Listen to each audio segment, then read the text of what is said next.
Hi friends, പുതിയൊരു ക്ലാസ്സിലേക്ക് ഏവർക്കും സ്വാഗതം. LDC സിലബസിലെ ഏറ്റവും പ്രധാനപ്പെട്ട ഒരു ടോപ്പിക്കായ സുപ്രധാന നിയമങ്ങളെക്കുറിച്ചാണ് നമ്മൾ ഈ ക്ലാസ്സിൽ പഠിക്കാൻ പോകുന്നത്. നമുക്ക് ക്ലാസ് ആരംഭിക്കാം.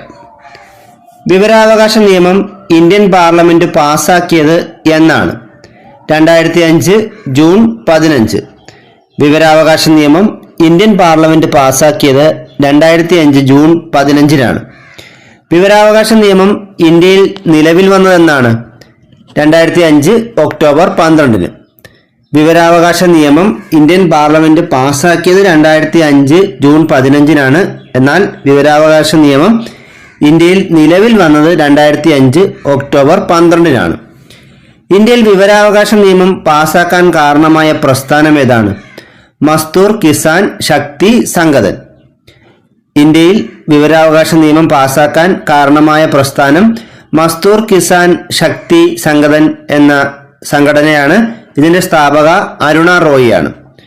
വിവരാവകാശ നിയമം പാസാക്കിയ ഇന്ത്യയിലെ ആദ്യ സംസ്ഥാനം ഏതാണ്? തമിഴ്നാട്. 1997-ലാണ് തമിഴ്നാട്ടിൽ വിവരാവകാശ നിയമം പ്രാബല്യത്തിൽ വരുന്നത്. വിവരാവകാശ നിയമം പാസാക്കിയ ആദ്യ രാജ്യം സ്വീഡനാണ്. വിവരാവകാശ നിയമം പാസാക്കിയ ആദ്യ രാജ്യം സ്വീഡനാണ്. വിവരാവകാശ നിയമം പാസാക്കുന്ന എത്രാമത്തെ രാജ്യമാണ് ഇന്ത്യ? 55. വിവരാവകാശ നിയമം പാസാക്കുന്ന 55-ാമത്തെ രാജ്യമാണ് ഇന്ത്യ. ഇന്ത്യയിലെ വിവരാവകാശ നിയമത്തിന്റെ മുൻഗാമി എന്നറിയപ്പെടുന്ന നിയമം ഏതാണ്? Freedom of information act 2002. ഇന്ത്യയിലെ വിവരാവകാശ നിയമത്തിന്റെ മുൻഗാമി എന്നറിയപ്പെടുന്ന നിയമം ഫ്രീഡം ഓഫ് ഇൻഫർമേഷൻ ആക്ട് 2002 ആണ്. ജനാധിപത്യത്തിന്റെ സൂര്യ തേജസ് എന്നറിയപ്പെടുന്ന നിയമം ഏതാണ്? വിവരാവകാശ നിയമം. ജനാധിപത്യത്തിന്റെ സൂര്യ തേജസ് എന്നറിയപ്പെടുന്ന നിയമം വിവരാവകാശ നിയമമാണ്. വിവരാവകാശ നിയമത്തിൽ ഒപ്പുവെച്ച ഇന്ത്യൻ രാഷ്ട്രപതി ആരാണ്? APJ അബ്ദുൽ കലാം. വിവരാവകാശ നിയമത്തിൽ ഒപ്പുവെച്ച ഇന്ത്യൻ രാഷ്ട്രപതി APJ അബ്ദുൽ കലാം ആണ്. വിവരാവകാശ നിയമം പാസാക്കുന്ന സമയത്ത് ഇന്ത്യൻ പ്രധാനമന്ത്രി ആരായിരുന്നു? മൻമോഹൻ സിംഗ്. വിവരാവകാശ നിയമം പാസാക്കുമ്പോൾ ഇന്ത്യൻ പ്രധാനമന്ത്രി മൻമോഹൻ സിംഗ് ആയിരുന്നു. വിവരാവകാശ നിയമത്തിലെ അധ്യായങ്ങളുടെ എണ്ണം എത്രയാണ്? 6. വിവരാവകാശ നിയമത്തിൽ 6 അധ്യായങ്ങളും 31 വകുപ്പുകളും 2 പട്ടികകളാണ് ഉള്ളത്. അപ്പോൾ വിവരാവകാശ നിയമത്തിലെ അധ്യായങ്ങളുടെ എണ്ണം 6 ആണ്. വകുപ്പുകളുടെ എണ്ണം 31. വകുപ്പ് എന്ന് പറഞ്ഞാൽ സെക്ഷനാണ്. സെക്ഷനുകളുടെ എണ്ണം 31. പട്ടികകളുടെ എണ്ണം, പട്ടിക അല്ലെങ്കിൽ ഷെഡ്യൂളിന്റെ എണ്ണം 2. വിവരാവകാശ നിയമത്തിലെ വ്യവസ്ഥകൾക്ക് വിധേയമായി എല്ലാ പൗരന്മാർക്കും വിവരാവകാശം ഉണ്ടായിരിക്കുമെന്ന് പ്രതിപാദിക്കുന്ന വകുപ്പ് ഏതാണ്? സെക്ഷൻ 3. വിവരാവകാശ നിയമത്തിലെ വ്യവസ്ഥകൾക്ക് വിധേയമായി എല്ലാ പൗരന്മാർക്കും വിവരാവകാശം ഉണ്ടായിരിക്കുമെന്ന് പ്രതിപാദിക്കുന്ന വകുപ്പ് സെക്ഷൻ 3 ആണ്. പബ്ലിക് ഇൻഫർമേഷൻ ഓഫീസർമാരുടെ നിയമനത്തെക്കുറിച്ച് പ്രതിപാദിക്കുന്ന വകുപ്പ് ഏതാണ്? സെക്ഷൻ 5 ആണ്. പബ്ലിക് ഇൻഫർമേഷൻ ഓഫീസർമാരുടെ നിയമനത്തെക്കുറിച്ച് പ്രതിപാദിക്കുന്ന സെക്ഷൻ 5 ആണ്. വിവരം ലഭിക്കുന്നതിനുള്ള അപേക്ഷയെക്കുറിച്ച് പ്രതിപാദിക്കുന്ന സെക്ഷൻ ഏതാണ്? സെക്ഷൻ 6. വിവരം ലഭിക്കുന്നതിനുള്ള അപേക്ഷയെക്കുറിച്ച് പ്രതിപാദിക്കുന്ന സെക്ഷൻ 6 ആണ്. വിവരാവകാശ നിയമപ്രകാരം വിവരം ലഭിക്കുന്നതിന് അപേക്ഷ സമർപ്പിക്കേണ്ടത് ആർക്കാണ്? പബ്ലിക് ഇൻഫർമേഷൻ ഓഫീസർ അല്ലെങ്കിൽ അസിസ്റ്റന്റ് പബ്ലിക് ഇൻഫർമേഷൻ ഓഫീസർ. വിവരാവകാശ നിയമപ്രകാരം വിവരം ലഭിക്കുന്നതിന് അപേക്ഷ സമർപ്പിക്കേണ്ടത് പബ്ലിക് ഇൻഫർമേഷൻ ഓഫീസർ അല്ലെങ്കിൽ അസിസ്റ്റന്റ് പബ്ലിക് ഇൻഫർമേഷൻ ഓഫീസർക്കാണ്. വിവരാവകാശ നിയമപ്രകാരം അപേക്ഷ സമർപ്പിക്കുമ്പോൾ നൽകേണ്ട ഫീസ് എത്ര രൂപയാണ്? 10 രൂപ. വിവരാവകാശ നിയമപ്രകാരം അപേക്ഷ സമർപ്പിക്കുമ്പോൾ നൽകേണ്ട ഫീസ് 10 രൂപയാണ്. വിവരാവകാശ നിയമപ്രകാരം വിവരം നൽകുന്നതിന് വീഴ്ച വരുത്തുന്ന പബ്ലിക് ഇൻഫർമേഷൻ ഓഫീസർ അടയ്ക്കേണ്ട പിഴ എത്രയാണ്? ഒരു ദിവസത്തേക്ക് 250 രൂപയും പരമാവധി 25,000 രൂപയും. വിവരാവകാശ നിയമപ്രകാരം വിവരം നൽകുന്നതിന് വീഴ്ച വരുത്തുന്ന പബ്ലിക് ഇൻഫർമേഷൻ ഓഫീസർ അങ്ങനെ വീഴ്ച വരുത്തുന്ന ഓരോ ദിവസത്തേക്കും 250 രൂപ വീതം പിഴയായി അടയ്ക്കണം. ഇങ്ങനെ കൊടുക്കാവുന്ന പരമാവധി പിഴ തുക 25,000 രൂപയുമാണ്. പബ്ലിക് ഇൻഫർമേഷൻ ഓഫീസർക്ക് നൽകിയ വിവരാവകാശ അപേക്ഷയിൽ ലഭിച്ച മറുപടി തൃപ്തികരമല്ലെങ്കിൽ അപ്പീൽ നൽകേണ്ടത് ആർക്കാണ്? പബ്ലിക് ഇൻഫർമേഷൻ ഓഫീസറുടെ തൊട്ടു മുകളിലുള്ള ഉദ്യോഗസ്ഥന്. പബ്ലിക് ഇൻഫർമേഷൻ ഓഫീസർക്ക് നൽകിയ വിവരാവകാശ അപേക്ഷയിൽ ലഭിച്ച മറുപടി തൃപ്തികരമല്ലെങ്കിൽ അപ്പീൽ നൽകേണ്ടത് പബ്ലിക് ഇൻഫർമേഷൻ ഓഫീസറുടെ തൊട്ടു മുകളിലുള്ള ഉദ്യോഗസ്ഥനാണ്. ഒന്നാം അപ്പീൽ നൽകിയിട്ടും തൃപ്തികരമായ മറുപടി ലഭിച്ചില്ലെങ്കിൽ രണ്ടാം അപ്പീൽ സമർപ്പിക്കേണ്ട ആർക്കാണ്? സംസ്ഥാന ഇൻഫർമേഷൻ കമ്മീഷൻ അല്ലെങ്കിൽ കേന്ദ്ര ഇൻഫർമേഷൻ കമ്മീഷൻ. ഒന്നാം അപ്പീൽ നൽകിയിട്ടും തൃപ്തികരമായ മറുപടി ലഭിച്ചില്ലെങ്കിൽ രണ്ടാം അപ്പീൽ സമർപ്പിക്കേണ്ടത് സംസ്ഥാന വിവരാവകാശ കമ്മീഷനും അല്ലെങ്കിൽ കേന്ദ്ര വിവരാവകാശ കമ്മീഷനോ ആണ്. എത്ര വർഷം മുമ്പ് വരെയുള്ള വിവരങ്ങളാണ് വിവരാവകാശ നിയമപ്രകാരം ലഭ്യമാക്കുന്നത്? അപേക്ഷിക്കുന്ന തീയതി മുതൽ 20 വർഷം മുമ്പ് വരെയുള്ള വിവരങ്ങൾ മാത്രമേ വിവരാവകാശ നിയമപ്രകാരം നമുക്ക് ലഭ്യമാവുകയുള്ളൂ. വിവരാവകാശ നിയമം സംബന്ധിച്ച കേസുകളിൽ ഇടപെടാൻ അധികാരമുള്ള കോടതികൾ ഏതൊക്കെയാണ്? സുപ്രീം കോടതിയും ഹൈക്കോടതിയും. വിവരാവകാശ നിയമം സംബന്ധിച്ച കേസുകളിൽ ഇടപെടാൻ അധികാരമുള്ള കോടതികൾ സുപ്രീം കോടതിയും ഹൈക്കോടതികളുമാണ്. വിവരാവകാശ നിയമത്തിന്റെ പരിധിയിൽ നിന്നും ഒഴിവാക്കിയിട്ടുള്ള സ്ഥാപനങ്ങൾ ഏതെല്ലാമാണ്? കേന്ദ്ര ഇന്റലിജൻസും സെക്യൂരിറ്റി ഏജൻസികളും. വിവരാവകാശ നിയമത്തിന്റെ പരിധിയിൽ നിന്നും ഒഴിവാക്കിയിട്ടുള്ള സ്ഥാപനങ്ങൾ കേന്ദ്ര ഇന്റലിജൻസും സെക്യൂരിറ്റി ഏജൻസികളുമാണ്. വിവരാവകാശ നിയമപ്രകാരം വിവരങ്ങൾ A4 A3 പേജുകളിൽ ലഭിക്കുന്നതിന് നൽകേണ്ട ഫീസ് എത്രയാണ്? പേജ് 1-ന് 3 രൂപ. മുമ്പ് 2 രൂപയായിരുന്നു, എന്നാൽ പുതുക്കിയ നിരക്കാണ് പേജ് 1-ന് 3 രൂപ. ഡിസ്ക്, ഫ്ലോപ്പി എന്നിവയിൽ വിവരം ലഭിക്കാൻ നൽകേണ്ട ഫീസ് 75 രൂപയാണ്. മുമ്പ് ഇത് 50 രൂപയായിരുന്നു, എന്നാൽ നിലവിൽ 75 രൂപയാക്കിയിട്ടുണ്ട്. വിവരാവകാശ നിയമപ്രകാരം അപേക്ഷാ ഫീസിൽ നിന്നും ഒഴിവാക്കപ്പെട്ടിരിക്കുന്ന വിഭാഗം ഏതാണ്? BPL വിഭാഗം. വിവരാവകാശ നിയമപ്രകാരം അപേക്ഷാ ഫീസിൽ നിന്നും ഒഴിവാക്കപ്പെട്ടിട്ടുള്ള വിഭാഗം BPL വിഭാഗമാണ്. പബ്ലിക് ഇൻഫർമേഷൻ ഓഫീസർക്ക് നൽകിയ വിവരാവകാശ അപേക്ഷയിൽ മറുപടി ലഭിക്കേണ്ട സമയപരിധി എത്രയാണ്? 30 ദിവസം. പബ്ലിക് ഇൻഫർമേഷൻ ഓഫീസർക്ക് നൽകിയ വിവരാവകാശ അപേക്ഷയിൽ മറുപടി ലഭിക്കേണ്ട സമയപരിധി 30 ദിവസമാണ്. അസിസ്റ്റന്റ് പബ്ലിക് ഇൻഫർമേഷൻ ഓഫീസർക്ക് നൽകിയ വിവരാവകാശ അപേക്ഷയിൽ മറുപടി ലഭിക്കേണ്ട സമയപരിധി 35 ദിവസവുമാണ്. അസിസ്റ്റന്റ് പബ്ലിക് ഇൻഫർമേഷൻ ഓഫീസർക്കാണ് അപേക്ഷ നൽകിയതെങ്കിൽ മറുപടി ലഭിക്കേണ്ട സമയപരിധി 35 ദിവസമാണ്. ആവശ്യപ്പെടുന്ന വിവരം വ്യക്തിയുടെ ജീവനെയും സ്വാതന്ത്ര്യത്തെയും സംബന്ധിക്കുന്നതാണെങ്കിൽ മറുപടി ലഭിക്കേണ്ട സമയപരിധി 48 മണിക്കൂറിനുള്ളിൽ മറുപടി നൽകണമെന്നാണ്. ആവശ്യപ്പെടുന്ന വിവരം വ്യക്തിയുടെ ജീവനെയും സ്വാതന്ത്ര്യത്തെയും സംബന്ധിക്കുന്നതാണെങ്കിൽ മറുപടി ലഭിക്കേണ്ട സമയപരിധി 48 മണിക്കൂറാണ്. വിവരാവകാശ നിയമം 2005 സെക്ഷൻ 8(1) പ്രതിപാദിക്കുന്നത് എന്താണ്? വിവരം വെളിപ്പെടുത്തുന്നതിൽ നിന്നും ഒഴിവാക്കപ്പെട്ടവയെക്കുറിച്ചാണ്. വിവരാവകാശ നിയമം 2005 സെക്ഷൻ 8(1) പ്രതിപാദിക്കുന്നത് വിവരം വെളിപ്പെടുത്തുന്നതിൽ നിന്നും ഒഴിവാക്കപ്പെട്ടവയെക്കുറിച്ചാണ്. വിവരാവകാശ അപേക്ഷ മറ്റൊരു വിവരാധികാരിക്ക് കൈമാറാനുള്ള സമയപരിധി എത്രയാണ്? 5 ദിവസം. വിവരാവകാശ അപേക്ഷ മറ്റൊരു വിവരാധികാരിക്ക് കൈമാറാനുള്ള സമയപരിധി 5 ദിവസമാണ്. വിവരാവകാശ നിയമ ഭേദഗതി ബില്ല് 2019 ലോക്സഭയിൽ അവതരിപ്പിച്ചതാരാണ്? 2019 ജൂലൈ 19-ന് ജിതേന്ദ്ര സിംഗ് ആണ് വിവരാവകാശ നിയമ ഭേദഗതി ബില്ല് 2019 ലോക്സഭയിൽ അവതരിപ്പിച്ചത്. 2019 ജൂലൈ 11 ജിതേന്ദ്ര സിംഗ്. വിവരാവകാശ നിയമ ഭേദഗതി ബില്ല് 2019 ലോക്സഭ പാസാക്കിയതെന്നാണ്? 2019 ജൂലൈ 22-ന്. വിവരാവകാശ നിയമ ഭേദഗതി ബില്ല് 2019 രാജ്യസഭ പാസാക്കിയത് 2019 ജൂലൈ 25-നുമാണ്. വിവരാവകാശ നിയമ ഭേദഗതി ബില്ല് 2019 ഇന്ത്യൻ രാഷ്ട്രപതി രാംനാഥ് കോവിന്ദ് ഒപ്പുവെച്ചതെന്നാണ്? 2019 ഓഗസ്റ്റ് 1-ന്. അപ്പോൾ ഈ 3 ചോദ്യങ്ങളും ഒന്നുകൂടെ വായിക്കാം. വിവരാവകാശ നിയമ ഭേദഗതി ബില്ല് 2019 ലോക്സഭ പാസാക്കിയത് 2019 ജൂലൈ 22-നും ഈ ബില്ല് രാജ്യസഭ പാസാക്കിയത് 2019 ജൂലൈ 25-നും ഈ ബില്ലിൽ ഇന്ത്യൻ രാഷ്ട്രപതി രാംനാഥ് കോവിന്ദ് ഒപ്പുവെച്ചത് 2019 ഓഗസ്റ്റ് 1-നുമാണ്.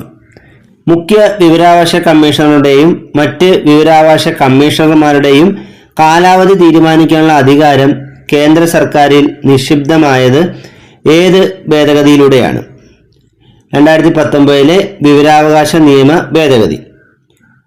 മുഖ്യ വിവരാവകാശ കമ്മീഷണറുടെയും മറ്റ് വിവരാവകാശ കമ്മീഷണർമാരുടെയും കാലാവധി തീരുമാനിക്കാനുള്ള അധികാരം കേന്ദ്ര സർക്കാരിൽ നിക്ഷിപ്തമായത് 2019 വിവരാവകാശ നിയമ ഭേദഗതിയിലൂടെയാണ്. 2019 വിവരാവകാശ നിയമ ഭേദഗതിയിലൂടെ വിവരാവകാശ കമ്മീഷണർമാരുടെ കാലാവധി എത്ര വർഷമായിട്ടാണ് ചുരുക്കിയത്? 3 വർഷം. കേന്ദ്ര മുഖ്യ വിവരാവകാശ കമ്മീഷണറുടെ നിലവിലെ ശമ്പളം എത്രയാണ്? 2.5 ലക്ഷം രൂപ. കേന്ദ്ര മുഖ്യ വിവരാവകാശ കമ്മീഷണറുടെ നിലവിലെ ശമ്പളം 2,50,000 രൂപയാണ്. കേന്ദ്ര വിവരാവകാശ കമ്മീഷണർമാർ, സംസ്ഥാന മുഖ്യ വിവരാവകാശ കമ്മീഷണർ, സംസ്ഥാന വിവരാവകാശ കമ്മീഷണർമാർ എന്നിവരുടെ ശമ്പളം 2.25 ലക്ഷം രൂപയാണ്. കേന്ദ്ര വിവരാവകാശ കമ്മീഷണർമാർ, സംസ്ഥാന മുഖ്യ വിവരാവകാശ കമ്മീഷണർ, സംസ്ഥാന വിവരാവകാശ കമ്മീഷണർമാർ എന്നിവരുടെ ശമ്പളം 2.25 ലക്ഷം രൂപയാണ്. വിവരാവകാശ ഭേദഗതി നിയമം 2019 പ്രകാരം ഭേദഗതി ചെയ്യപ്പെട്ട വകുപ്പുകൾ ഏതൊക്കെയാണ്? 13, 16, 27.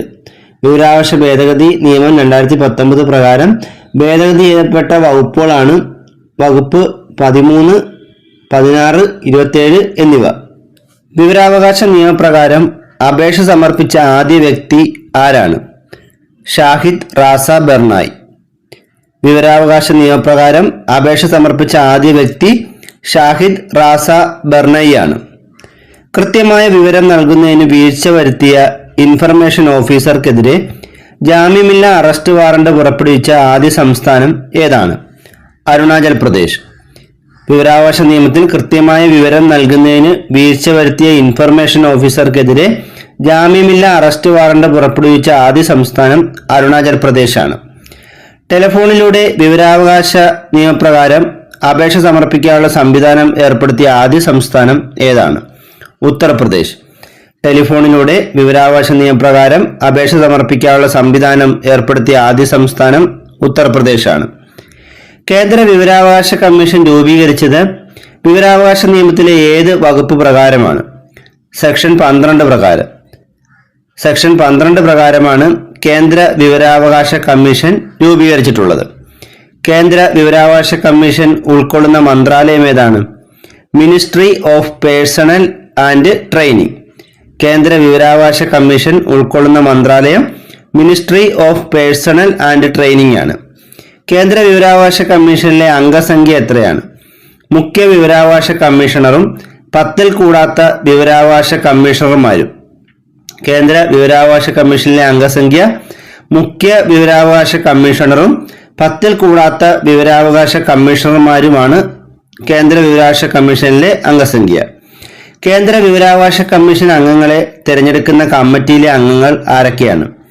പ്രധാനമന്ത്രി, ലോക്സഭാ പ്രതിപക്ഷ നേതാവ്, പ്രധാനമന്ത്രി നിർദ്ദേശിക്കുന്ന ഒരു ക്യാബിനറ്റ് മന്ത്രി എന്നിവരടങ്ങുന്ന 3-അംഗ സമിതി. കേന്ദ്ര വിവരാവകാശ കമ്മീഷൻ അംഗങ്ങളെ തിരഞ്ഞെടുക്കുന്ന കമ്മിറ്റിയിലെ അംഗങ്ങൾ പ്രധാനമന്ത്രി, ലോക്സഭാ പ്രതിപക്ഷ നേതാവ്, പ്രധാനമന്ത്രി നിർദ്ദേശിക്കുന്ന ഒരു ക്യാബിനറ്റ് മന്ത്രി എന്നിവരടങ്ങുന്ന 3-അംഗ സമിതിയാണ്. കേന്ദ്ര വിവരാവകാശ കമ്മീഷൻ അംഗങ്ങളെ നിയമിക്കുന്നതും നീക്കം ചെയ്യുന്നതും ആരാണ്? രാഷ്ട്രപതി. കേന്ദ്ര വിവരാവകാശ കമ്മീഷൻ അംഗങ്ങളെ നിയമിക്കുന്നതും നീക്കം ചെയ്യുന്നതും രാഷ്ട്രപതിയാണ്. കേന്ദ്ര വിവരാവകാശ കമ്മീഷൻ അംഗങ്ങൾ സത്യപ്രതിജ്ഞ ചെയ്യുന്നതും രാജിക്കത്ത് സമർപ്പിക്കുന്നതും ആരുടെ മുമ്പാകെയാണ്? രാഷ്ട്രപതിയുടെ. കേന്ദ്ര വിവരാവകാശ കമ്മീഷൻ അംഗങ്ങൾ സത്യപ്രതിജ്ഞ ചെയ്യുന്നതും രാജിക്കത്ത് സമർപ്പിക്കുന്നതും രാഷ്ട്രപതിയുടെ മുമ്പാകെയാണ്. കേന്ദ്ര വിവരാവകാശ കമ്മീഷന്റെ ആസ്ഥാനം എവിടെയാണ്? CIC ഭവനാണ്. ന്യൂഡൽഹിയിലെ CIC ഭവനാണ് കേന്ദ്ര വിവരാവകാശ കമ്മീഷന്റെ ആസ്ഥാനം. കേന്ദ്ര മുഖ്യ വിവരാവകാശ കമ്മീഷണറായ ആദ്യ വ്യക്തി ആരാണ്? വജാഹത്ത് ഹബീബുള്ള. കേന്ദ്ര മുഖ്യ വിവരാവകാശ കമ്മീഷണറായ ആദ്യ വ്യക്തി വജാഹത്ത് ഹബീബുള്ളയാണ്. കേന്ദ്ര മുഖ്യ വിവരാവകാശ കമ്മീഷണറായ ആദ്യ വനിത ആരാണ്? ദീപക് സന്ധു. കേന്ദ്ര മുഖ്യ വിവരാവകാശ കമ്മീഷണറായ ആദ്യ വനിത ദീപക് സന്ധു ആണ്. നിലവിലെ കേന്ദ്ര മുഖ്യ വിവരാവകാശ കമ്മീഷണർ ആരാണ്? ഹീരാലാൽ സമരിയ. നിലവിലെ കേന്ദ്ര മുഖ്യ വിവരാവകാശ കമ്മീഷണർ ഹീരാലാൽ സമരിയാണ്. ഇദ്ദേഹം കേന്ദ്ര മുഖ്യ വിവരാവകാശ കമ്മീഷണർ ആകുന്ന 12ാമത്തെ വ്യക്തിയാണ്. കേന്ദ്ര വിവരാവകാശ കമ്മീഷണർമാരുടെ ഔദ്യോഗിക കാലാവധിയും സേവന വ്യവസ്ഥയും ഉൾപ്പെടുന്ന വകുപ്പ് ഏതാണ്? സെക്ഷൻ 13. കേന്ദ്ര വിവരാവകാശ കമ്മീഷണർമാരുടെ ഔദ്യോഗിക കാലാവധിയും സേവന വ്യവസ്ഥയും ഉൾപ്പെടുന്ന വകുപ്പ് സെക്ഷൻ 13 കേന്ദ്ര വിവരാവകാശ കമ്മീഷൻ അംഗങ്ങളെ നീക്കം ചെയ്യുന്നതിനെ കുറിച്ച് പ്രതിപാദിക്കുന്ന വകുപ്പ് ഏതാണ്? സെക്ഷൻ 14. കേന്ദ്ര വിവരാവകാശ കമ്മീഷൻ അംഗങ്ങളെ നീക്കം ചെയ്യുന്നതിനെ കുറിച്ച് പ്രതിപാദിക്കുന്ന വകുപ്പ് സെക്ഷൻ 14 2019 വിവരാവകാശ നിയമ ഭേദഗതി പ്രകാരം കേന്ദ്ര സംസ്ഥാന വിവരാവകാശ കമ്മീഷൻ അംഗങ്ങളുടെ കാലാവധി തീരുമാനിക്കുന്നത് കേന്ദ്ര സർക്കാരാണ്. 2019 വിവരാവകാശ നിയമ ഭേദഗതി പ്രകാരം കേന്ദ്ര സംസ്ഥാന വിവരാവകാശ കമ്മീഷൻ അംഗങ്ങളുടെ കാലാവധി തീരുമാനിക്കുന്നത് കേന്ദ്ര സർക്കാരാണ്. കേന്ദ്ര വിവരാവകാശ കമ്മീഷൻ അംഗങ്ങളുടെ കാലാവധി കേന്ദ്ര സർക്കാർ നിശ്ചയിക്കുന്ന കാലയളവിലേക്കോ 65 വയസ്സ് പൂർത്തിയാകുന്നത് വരെയോ കൂടാതെ കാലാവധി 5 വർഷത്തിൽ കൂടാൻ പാടില്ല എന്നുമാണ് വ്യവസ്ഥ. കേന്ദ്ര വിവരാവകാശ കമ്മീഷൻ അംഗങ്ങളുടെ കാലാവധി കേന്ദ്ര സർക്കാർ നിശ്ചയിക്കുന്ന ഒരു കാലയളവിലേക്കാണ് നിയമിക്കുന്നത്. ഇത് 65 വയസ്സ് പൂർത്തിയാകുമ്പോൾ അവരതിൽ നിന്നും മാറണം. അതുപോലെ തന്നെ ഈ കാലാവധി 5 വർഷത്തിൽ കൂടാൻ പാടില്ല എന്നും വ്യവസ്ഥയുണ്ട്. കേരള സംസ്ഥാന വിവരാവകാശ കമ്മീഷൻ രൂപീകൃതമായത് 2005 ഡിസംബർ 19 കേരള സംസ്ഥാന വിവരാവകാശ കമ്മീഷൻ രൂപീകൃതമായത് 2005 ഡിസംബർ 19 സംസ്ഥാന വിവരാവകാശ കമ്മീഷൻ അംഗങ്ങളുടെ എണ്ണം എത്രയാണ്? അതും കേന്ദ്രത്തിലെ പോലെ തന്നെ മുഖ്യ വിവരാവകാശ കമ്മീഷണറും 10 കൂടാത്ത ഇൻഫർമേഷൻ കമ്മീഷണർമാരും ഉൾപ്പെടുന്നതാണ്. സംസ്ഥാന വിവരാവകാശ കമ്മീഷൻ അംഗങ്ങളുടെ എണ്ണം ഒരു മുഖ്യ വിവരാവകാശ കമ്മീഷണർ ഉണ്ടാകും, 10 കൂടാത്ത വിവരാവകാശ കമ്മീഷണർമാരും ഉൾപ്പെടുന്നതാണ് സംസ്ഥാന വിവരാവകാശ കമ്മീഷന്റെയും അംഗസംഖ്യ.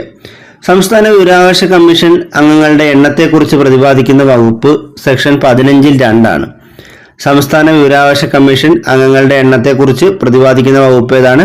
സെക്ഷൻ 15 2 സംസ്ഥാന മുഖ്യ വിവരാവകാശ കമ്മീഷൻ അംഗങ്ങളെയും മറ്റ് കമ്മീഷണർമാരെയും തെരഞ്ഞെടുക്കുന്ന കമ്മിറ്റിയിലെ അംഗങ്ങൾ മുഖ്യമന്ത്രി, പ്രതിപക്ഷ നേതാവ്, മുഖ്യമന്ത്രി നിർദ്ദേശിക്കുന്ന ഒരു ക്യാബിനറ്റ് മന്ത്രി എന്നിവരടങ്ങുന്ന 3 അംഗ സമിതിയാണ്. സംസ്ഥാന മുഖ്യ വിവരാവകാശ കമ്മീഷൻ അംഗങ്ങളെയും മറ്റ് കമ്മീഷണർമാരെയും തെരഞ്ഞെടുക്കുന്ന കമ്മിറ്റിയിലെ അംഗങ്ങൾ ആരൊക്കെയാണ്? മുഖ്യമന്ത്രി, പ്രതിപക്ഷ നേതാവ്, മുഖ്യമന്ത്രി നിർദ്ദേശിക്കുന്ന ഒരു ക്യാബിനറ്റ് മന്ത്രി എന്നിവർ അടങ്ങുന്ന 3 അംഗ സമിതി. സംസ്ഥാന വിവരാവകാശ കമ്മീഷൻ അംഗങ്ങളെ നിയമിക്കുന്നതും നീക്കം ചെയ്യുന്നതും ആരാണ്? ഗവർണർ. സംസ്ഥാന വിവരാവകാശ കമ്മീഷൻ അംഗങ്ങളെ നിയമിക്കുന്നതും നീക്കം ചെയ്യുന്നതും ഗവർണറാണ്. സംസ്ഥാന വിവരാവകാശ കമ്മീഷൻ അംഗങ്ങൾ സത്യപ്രതിജ്ഞ ചെയ്യുന്നതും രാജിക്കത്ത് സമർപ്പിക്കുന്നതും ആരുടെ മുമ്പാകെയാണ്? ഗവർണർ. സംസ്ഥാന വിവരാവകാശ കമ്മീഷൻ അംഗങ്ങൾ സത്യപ്രതിജ്ഞ ചെയ്യുന്നതും രാജിക്കത്ത് സമർപ്പിക്കുന്നതും ആരുടെ മുമ്പാകെയാണ്? ഗവർണറുടെ മുമ്പാകെ. സംസ്ഥാന വിവരാവകാശ കമ്മീഷൻ റിപ്പോർട്ട് സമർപ്പിക്കുന്നത് സംസ്ഥാന സർക്കാരിനാണ്. സംസ്ഥാന വിവരാവകാശ കമ്മീഷൻ റിപ്പോർട്ട് സമർപ്പിക്കുന്നത് സംസ്ഥാന സർക്കാരിനാണ്. സംസ്ഥാന വിവരാവകാശ കമ്മീഷൻ അംഗങ്ങളുടെ ഔദ്യോഗിക കാലാവധിയും സേവന വ്യവസ്ഥകളും പ്രതിപാദിക്കുന്ന വകുപ്പ് ഏതാണ്? സെക്ഷൻ 16 സംസ്ഥാന വിവരാവകാശ കമ്മീഷൻ അംഗങ്ങളുടെ ഔദ്യോഗിക കാലാവധിയും സേവന വ്യവസ്ഥയും പ്രതിപാദിക്കുന്ന വകുപ്പ് സെക്ഷൻ 16 സംസ്ഥാന വിവരാവകാശ കമ്മീഷൻ അംഗങ്ങളുടെ കാലാവധി തീരുമാനിക്കുന്നത് കേന്ദ്ര സർക്കാരാണ്. സംസ്ഥാന വിവരാവകാശ കമ്മീഷൻ അംഗങ്ങളുടെ കാലാവധി തീരുമാനിക്കുന്നതും നമ്മൾ നേരത്തെ പറഞ്ഞു, സംസ്ഥാന വിവരാവകാശ കമ്മീഷന്റെയും കേന്ദ്ര വിവരാവകാശ കമ്മീഷന്റെയും അംഗങ്ങളുടെ കാലാവധി തീരുമാനിക്കാനുള്ള അധികാരം കേന്ദ്ര സർക്കാരിനാണ്. സംസ്ഥാന വിവരാവകാശ കമ്മീഷൻ അംഗങ്ങളുടെ പ്രായപരിധി എത്രയാണ്? 65 വയസ്സ്. സംസ്ഥാന വിവരാവകാശ കമ്മീഷൻ അംഗങ്ങളുടെ പ്രായപരിധി 65 വയസ്സാണ്. കേരളത്തിലെ പ്രഥമ ചീഫ് ഇൻഫർമേഷൻ കമ്മീഷണർ ആരാണ്? പാലാട്ട് മോഹൻദാസ്. കേരളത്തിലെ പ്രഥമ chief information commissioner Palat Mohandas ആണ്. കേരളത്തിലെ നിലവിലെ മുഖ്യ വിവരാവകാശ കമ്മീഷണർ ആരാണ്? ബി ഹരി നായർ. കേരളത്തിലെ നിലവിലെ മുഖ്യ വിവരാവകാശ കമ്മീഷണർ ബി ഹരി നായർ ആണ്. സംസ്ഥാന വിവരാവകാശ കമ്മീഷന്റെ ആസ്ഥാനം എവിടെയാണ്? തിരുവനന്തപുരം. സംസ്ഥാന വിവരാവകാശ കമ്മീഷന്റെ ആസ്ഥാനം തിരുവനന്തപുരമാണ്. വിവരാവകാശ നിയമം അപ്പീൽ അപേക്ഷകളെ കുറിച്ച് പ്രതിപാദിക്കുന്ന വകുപ്പ് ഏതാണ്? സെക്ഷൻ 19 വിവരാവകാശ നിയമത്തിൽ അപ്പീൽ അപേക്ഷകളെ കുറിച്ച് പ്രതിപാദിക്കുന്ന വകുപ്പ് സെക്ഷൻ 19 എത്ര ദിവസത്തിനുള്ളിലാണ് ഒന്നാമത്തെ അപ്പീൽ സമർപ്പിക്കേണ്ടത്? മറുപടി ലഭിച്ച് 30 ദിവസത്തിനുള്ളിൽ. എത്ര ദിവസത്തിനുള്ളിലാണ് ഒന്നാം അപ്പീൽ സമർപ്പിക്കേണ്ടത്? ആദ്യത്തെ അപേക്ഷയ്ക്ക് മറുപടി ലഭിച്ച് അല്ലെങ്കിൽ ആദ്യത്തെ അപേക്ഷയ്ക്ക് മറുപടി ലഭിക്കേണ്ട ആ സമയപരിധി തീരുന്ന ആ ദിവസം മുതൽ 30 ദിവസത്തിനുള്ളിൽ ഒന്നാം അപ്പീൽ സമർപ്പിക്കേണ്ടതാണ്. എത്ര ദിവസത്തിനുള്ളിലാണ് രണ്ടാം അപ്പീൽ സമർപ്പിക്കേണ്ടത്? 90 ദിവസത്തിനുള്ളിൽ. ഒന്നാം അപ്പീലിന് ലഭിച്ച മറുപടിയിൽ തൃപ്തിയില്ലെങ്കിൽ രണ്ടാം അപ്പീൽ സമർപ്പിക്കാനുള്ള സമയപരിധി 90 ദിവസമാണ്. ഒന്നാം അപ്പീൽ തീർപ്പാക്കാനുള്ള സമയപരിധി എത്രയാണ്? 30 ദിവസമാണ്. ഒന്നാം അപ്പീൽ തീർപ്പാക്കാനുള്ള സമയപരിധി 30 ദിവസവും രണ്ടാം അപ്പീൽ തീർപ്പാക്കാനുള്ള സമയപരിധി അത് പ്രത്യേകം പറഞ്ഞിട്ടില്ല എവിടെയും. രണ്ടാം അപ്പീൽ തീർപ്പാക്കുന്നതിനുള്ള സമയപരിധി നിഷ്കർഷിച്ചിട്ടില്ല. വിവരാവകാശ നിയമത്തിലെ പിഴകളെക്കുറിച്ച് പ്രതിപാദിക്കുന്ന സെക്ഷൻ ഏതാണ്? സെക്ഷൻ 20. വിവരാവകാശ നിയമത്തിൽ പിഴകളെക്കുറിച്ച് പ്രതിപാദിക്കുന്ന സെക്ഷൻ 20 ആണ്. വിവരാവകാശ അപേക്ഷ നിരസിക്കുവാൻ നിർദ്ദേശിച്ചിരിക്കുന്ന ഏത് വകുപ്പിലാണ്? സെക്ഷൻ 8-ലാണ്. വിവരാവകാശ അപേക്ഷ നിരസിക്കുന്നതിനെ കുറിച്ച് ചില പ്രത്യേക കാരണങ്ങളാൽ വിവരാവകാശ അപേക്ഷ നമുക്ക് നിരസിക്കാൻ സാധിക്കും. അത് പറയുന്നത് സെക്ഷൻ 8-ലാണ്. വിവരാവകാശ കമ്മീഷണർമാരുടെ അധികാരങ്ങളും ചുമതലകളും പ്രതിപാദിച്ചിരിക്കുന്ന വകുപ്പ് ഏതാണ്? സെക്ഷൻ 18. വിവരാവകാശ കമ്മീഷണർമാരുടെ അധികാരങ്ങളും ചുമതലകളും പ്രതിപാദിക്കുന്ന വകുപ്പ് സെക്ഷൻ 18-ആണ്. വിവരാവകാശ നിയമത്തിൽ മൂന്നാം കക്ഷിയിൽ നിന്നുള്ള വിവരത്തെക്കുറിച്ച് പ്രതിപാദിക്കുന്ന വകുപ്പ് ഏതാണ്? സെക്ഷൻ 11. വിവരാവകാശ നിയമത്തിൽ മൂന്നാം കക്ഷിയിൽ നിന്നുള്ള വിവരത്തെക്കുറിച്ച് പ്രതിപാദിക്കുന്ന വകുപ്പ് സെക്ഷൻ 11-ആണ്. മൂന്നാം കക്ഷിയുടെ വിവരം ഉൾപ്പെടുന്നുവെങ്കിൽ മറുപടി നൽകേണ്ട സമയപരിധി എത്രയാണ്? 40 ദിവസമാണ്. മൂന്നാം കക്ഷിയുടെ വിവരം ഉൾപ്പെടുന്നുവെങ്കിൽ മറുപടി നൽകേണ്ട സമയപരിധി 40 ദിവസമാണ്. മൂന്നാം കക്ഷിയോട് അഭിപ്രായം ചോദിക്കാൻ വേണ്ട സമയപരിധി എത്രയാണ്? 5 ദിവസം. മൂന്നാം കക്ഷിയോട് അഭിപ്രായം ചോദിക്കാൻ വേണ്ട സമയപരിധി 5 ദിവസമാണ്. വിവരാവകാശ നിയമത്തിൽ നിർവചനങ്ങൾ അടങ്ങിയിട്ടുള്ള സെക്ഷൻ ഏതാണ്? സെക്ഷൻ 2. വിവരാവകാശ നിയമത്തിൽ നിർവചനങ്ങൾ അടങ്ങിയിട്ടുള്ള സെക്ഷൻ 2-ആണ്. ഏത് ഭരണഘടനാ വകുപ്പ് പ്രകാരമാണ് വിവരാവകാശത്തെ ഒരു മൗലിക അവകാശമായി കണക്കാക്കാമെന്ന് സുപ്രീം കോടതി പ്രഖ്യാപിച്ചത്? ആർട്ടിക്കിൾ 19(1)(a), അതായത് അഭിപ്രായ സ്വാതന്ത്ര്യം. വിവരാവകാശ നിയമത്തെ ഒരു മൗലിക അവകാശമാക്കി കണക്കാക്കാമെന്ന് സുപ്രീം കോടതി പ്രഖ്യാപിച്ചത് ഏത് ഭരണഘടനാ വകുപ്പ് പ്രകാരമാണ്? ആർട്ടിക്കിൾ 19(1)(a) പ്രകാരം. അത് അഭിപ്രായ സ്വാതന്ത്ര്യത്തെക്കുറിച്ചാണ് ഈ വകുപ്പിൽ പ്രതിപാദിക്കുന്നത്. സർക്കാർ സേവനങ്ങൾ കൃത്യമായും ഉറപ്പായും ജനങ്ങൾക്ക് ലഭ്യമാക്കാൻ അവസരമൊരുക്കുന്ന നിയമമാണ് സേവനാവകാശ നിയമം 2012. സർക്കാർ സേവനങ്ങൾ കൃത്യമായും ഉറപ്പായും ജനങ്ങൾക്ക് ലഭ്യമാക്കാൻ അവസരം ഒരുക്കുന്ന നിയമമാണ് സേവനാവകാശ നിയമം 2012. ഓരോ സർക്കാർ ഓഫീസും നൽകുന്ന സേവനങ്ങൾ എത്ര കാലയളവിനുള്ളിൽ നൽകണമെന്ന് അനുശാസിക്കുന്നൊരു നിയമമാണ് സേവനാവകാശ നിയമം. ഓരോ സർക്കാർ ഓഫീസും നൽകുന്ന സേവനങ്ങൾ എത്ര കാലയളവിനുള്ളിൽ നൽകണമെന്ന് അനുശാസിക്കുന്ന നിയമം കൂടിയാണ് സേവനാവകാശ നിയമം. കേരള സർക്കാർ സേവനാവകാശ നിയമം നടപ്പിലാക്കിയത് എന്നാണ്? 2012 നവംബർ 1-ന്.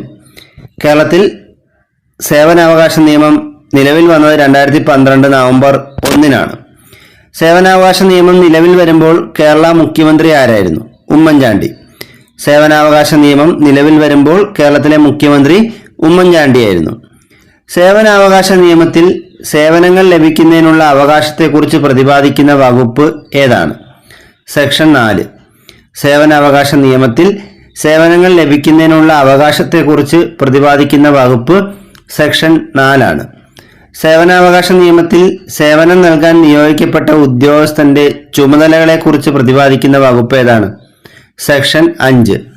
സേവനാവകാശ നിയമത്തിൽ സേവനം നൽകാൻ നിയോഗിക്കപ്പെട്ട ഉദ്യോഗസ്ഥന്റെ ചുമതലകളെക്കുറിച്ച് പ്രതിപാദിക്കുന്ന വകുപ്പ് സെക്ഷൻ 5-ആണ്. സേവനാവകാശ നിയമത്തിൽ അപ്പീൽ അപേക്ഷകളെക്കുറിച്ച് പ്രതിപാദിക്കുന്ന വകുപ്പ് സെക്ഷൻ 6-ആണ്. സേവനാവകാശ നിയമത്തിൽ അപ്പീൽ അപേക്ഷകളെക്കുറിച്ച് പ്രതിപാദിക്കുന്ന വകുപ്പ് സെക്ഷൻ 6-ആണ്. സേവനാവകാശ നിയമപ്രകാരം യഥാസമയം സേവനം നൽകാത്തതിന് നൽകുന്ന പിഴ എന്താണ്? വീഴ്ച വരുത്തുന്ന ഓരോ ദിവസത്തിനും 250 രൂപ ക്രമത്തിൽ പിഴ ചുമത്തേണ്ടതും കുറഞ്ഞ പിഴത്തുക 500 രൂപയായും പരമാവധി 5000 രൂപയായും പരിമിതപ്പെടുത്തേണ്ടതുമാണ്. ഇപ്പോൾ സേവനാവകാശ നിയമപ്രകാരം യഥാസമയം സേവനം നൽകാത്തതിന് നൽകുന്ന പിഴ വീഴ്ച വരുത്തുന്ന ഓരോ ദിവസത്തിനും 250 രൂപ വീതം പിഴ ചുമത്തേണ്ടതും അത് തന്നെ കുറഞ്ഞ പിഴത്തുക 500 രൂപയുമായിരിക്കണം. പരമാവധി 5000-ൽ കൂടാനും പാടില്ല. ഇന്ത്യയിൽ ഉപഭോക്തൃ സംരക്ഷണ നിയമം നിലവിൽ വന്നത് 1986 ഡിസംബർ 24-നാണ്. ഇന്ത്യയിൽ ഉപഭോക്തൃ സംരക്ഷണ നിയമം നിലവിൽ വന്നത് 1986 ഡിസംബർ 24-നാണ്. 3 പതിറ്റാണ്ടിലേറെ പഴക്കമുള്ള ഈ ഉപഭോക്തൃ സംരക്ഷണ നിയമം 1986 അതാണ് നിയമത്തിന്റെ പേര്. ഇതിന് പകരമായി 2019 ഒരു നിയമം നിലവിൽ വന്നു. ആ നിയമത്തിന്റെ പേരെന്താണ്? ഉപഭോക്തൃ സംരക്ഷണ നിയമം 2019. അപ്പോൾ ഇവിടെ പലരും തെറ്റായി ധരിച്ചു വച്ചിരിക്കുന്നത് 1986 ഉപഭോക്തൃ സംരക്ഷണ നിയമത്തിൽ ഭേദഗതി വരുത്തിയതാണ് 2019 ഉപഭോക്തൃ സംരക്ഷണ നിയമമെന്നാണ്.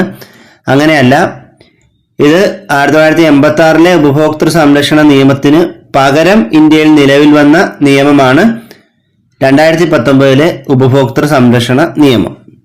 2019 ഉപഭോക്തൃ സംരക്ഷണ നിയമം ലോക്സഭ പാസാക്കിയത് 2019 ജൂലൈ 30-നാണ്.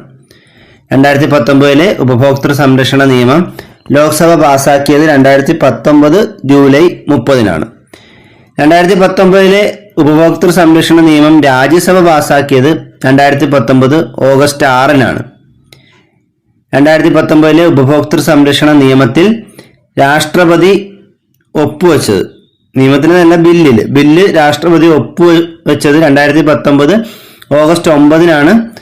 അപ്പം അങ്ങനെ ബില്ലിൽ വെക്കുമ്പോഴാണ് ബില്ല് നിയമമാകുന്നത്. അപ്പം നമുക്ക് ഇങ്ങനെ പഠിക്കാം. 2019 ഉപഭോക്തൃ സംരക്ഷണ നിയമത്തിൽ ഇന്ത്യൻ രാഷ്ട്രപതി ഒപ്പുവെച്ചത് 2019 ഓഗസ്റ്റ് 9-നുമാണ്. അപ്പോൾ ഉപഭോക്തൃ സംരക്ഷണ നിയമം 2019 ലോക്സഭ പാസാക്കിയത് 2019 ജൂലൈ 30-ന്, രാജ്യസഭ പാസാക്കിയത് 2019 ഓഗസ്റ്റ് 6-ന്, രാഷ്ട്രപതി ഈ നിയമം ഇതിൽ ഒപ്പുവെച്ചത് 2019 ഓഗസ്റ്റ് 9-ന്. ഇനി ഈ നിയമം നിലവിൽ വന്നത്, അതാണ് ഏറ്റവും പ്രധാനപ്പെട്ടത്. 2019 ഉപഭോക്തൃ സംരക്ഷണ നിയമം നിലവിൽ വന്നത് എന്നാണ്? 2020 ജൂലൈ 20-ന്.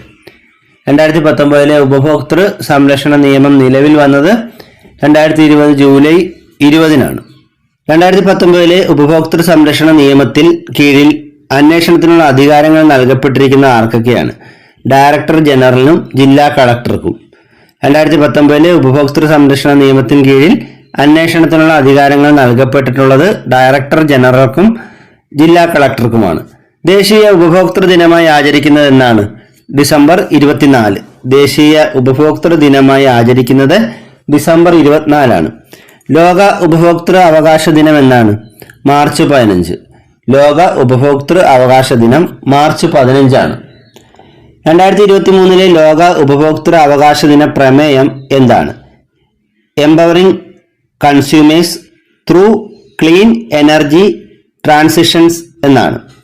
2023 ലോക ഉപഭോക്തൃ അവകാശ ദിന പ്രമേയം empowering consumers through clean energy transitions എന്നാണ്. 2019 ഉപഭോക്തൃ സംരക്ഷണ നിയമം ലോക്സഭയിൽ അവതരിപ്പിച്ചതാരാണ്? രാംവിലാസ് പാസ്വാൻ. 2019 ഉപഭോക്തൃ സംരക്ഷണ ബില്ല് ലോക്സഭയിൽ അവതരിപ്പിച്ചത് രാംവിലാസ് പാസ്വാനാണ്. 2019 ഉപഭോക്തൃ സംരക്ഷണ നിയമത്തിൽ ഉപഭോക്താവിന്റെ അവകാശങ്ങളെക്കുറിച്ച് പ്രതിപാദിക്കുന്ന സെക്ഷൻ ഏതാണ്? സെക്ഷൻ 2-9. 2019 ഉപഭോക്തൃ സംരക്ഷണ നിയമത്തിൽ ഉപഭോക്താവിന്റെ അവകാശങ്ങളെക്കുറിച്ച് പ്രതിപാദിക്കുന്ന സെക്ഷൻ 2-9 ഉപഭോക്താക്കൾക്ക് അവരുടെ പരാതി ഓൺലൈനായി നൽകുന്നതിന് ഇന്ത്യൻ ദേശീയ ഉപഭോക്തൃ തർക്ക പരിഹാര കമ്മീഷൻ ആരംഭിച്ച പോർട്ടൽ ഏതാണ്? ഈ ദാഹിൽ. ഉപഭോക്താക്കൾക്ക് അവരുടെ പരാതി ഓൺലൈനായി നൽകുന്നതിന് ഇന്ത്യൻ ദേശീയ ഉപഭോക്തൃ തർക്ക പരിഹാര കമ്മീഷൻ ആരംഭിച്ച പോർട്ടലാണ് ഈ ദാഹിൽ. 2019 ഉപഭോക്തൃ സംരക്ഷണ നിയമത്തിലെ അധ്യായങ്ങളുടെ എണ്ണം എത്രയാണ്? 8. വകുപ്പുകളുടെ എണ്ണം 107-മാണ്. 2019 ഉപഭോക്തൃ സംരക്ഷണ നിയമത്തിലെ അധ്യായങ്ങളുടെ എണ്ണം 8-ഉം വകുപ്പുകളുടെ എണ്ണം, അതായത് സെക്ഷനുകളുടെ എണ്ണം 107-മാണ്. 2019 ഉപഭോക്തൃ സംരക്ഷണ നിയമത്തിൽ പരാതിക്കാരനെ കുറിച്ച് പ്രതിപാദിക്കുന്ന വകുപ്പ് ഏതാണ്? സെക്ഷൻ 2-ൽ 5. 2019 ഉപഭോക്തൃ സംരക്ഷണ നിയമത്തിൽ പരാതിക്കാരനെ കുറിച്ച് പ്രതിപാദിക്കുന്ന വകുപ്പ് സെക്ഷൻ 2-ൽ 5 ആണ്. 2019 ഉപഭോക്തൃ സംരക്ഷണ നിയമത്തിൽ ഉപഭോക്താവിനെ കുറിച്ച് പ്രതിപാദിക്കുന്ന വകുപ്പ് ഏതാണ്? സെക്ഷൻ 2-ൽ 7. 2019 ഉപഭോക്തൃ സംരക്ഷണ നിയമത്തിൽ ഉപഭോക്താവിനെ കുറിച്ച് പ്രതിപാദിക്കുന്ന വകുപ്പ് സെക്ഷൻ 2-ൽ 7 ആണ്. ഉപഭോക്താവിന് ഉൽപാദകരിൽ നിന്നോ വിതരണക്കാരിൽ നിന്നോ തൃപ്തികരമല്ലാത്ത അനുഭവങ്ങൾ ഉണ്ടാകുമ്പോൾ നിയമപരമായി സഹായിക്കാൻ ചുമതലപ്പെട്ട സംവിധാനമാണ് ഉപഭോക്തൃ കോടതികൾ. ഒരു ഉപഭോക്താവിന് ഉൽപാദകരിൽ നിന്നോ വിതരണക്കാരിൽ നിന്നും തൃപ്തികരമല്ലാത്ത അനുഭവങ്ങൾ ഉണ്ടാകുമ്പോൾ നിയമപരമായി സഹായിക്കാൻ ചുമതലയുള്ള സംവിധാനമാണ് ഉപഭോക്തൃ കോടതികൾ. ത്രിതല ഉപഭോക്തൃ കമ്മീഷനുകൾ ഏതെല്ലാമാണ്? ജില്ലാ ഉപഭോക്തൃ തർക്ക പരിഹാര കമ്മീഷൻ, സംസ്ഥാന ഉപഭോക്തൃ തർക്ക പരിഹാര കമ്മീഷൻ, ദേശീയ ഉപഭോക്തൃ തർക്ക പരിഹാര കമ്മീഷൻ. ത്രിതല ഉപഭോക്തൃ കമ്മീഷനുകൾ ഏതൊക്കെയാണ്? ജില്ലാ ഉപഭോക്തൃ തർക്ക പരിഹാര കമ്മീഷൻ, സംസ്ഥാന ഉപഭോക്തൃ തർക്ക പരിഹാര കമ്മീഷൻ, ദേശീയ ഉപഭോക്തൃ തർക്ക പരിഹാര കമ്മീഷൻ. ദേശീയ ഉപഭോക്തൃ തർക്ക പരിഹാര കമ്മീഷന്റെ രൂപീകരണവുമായി ബന്ധപ്പെട്ട വകുപ്പ് ഏതാണ്?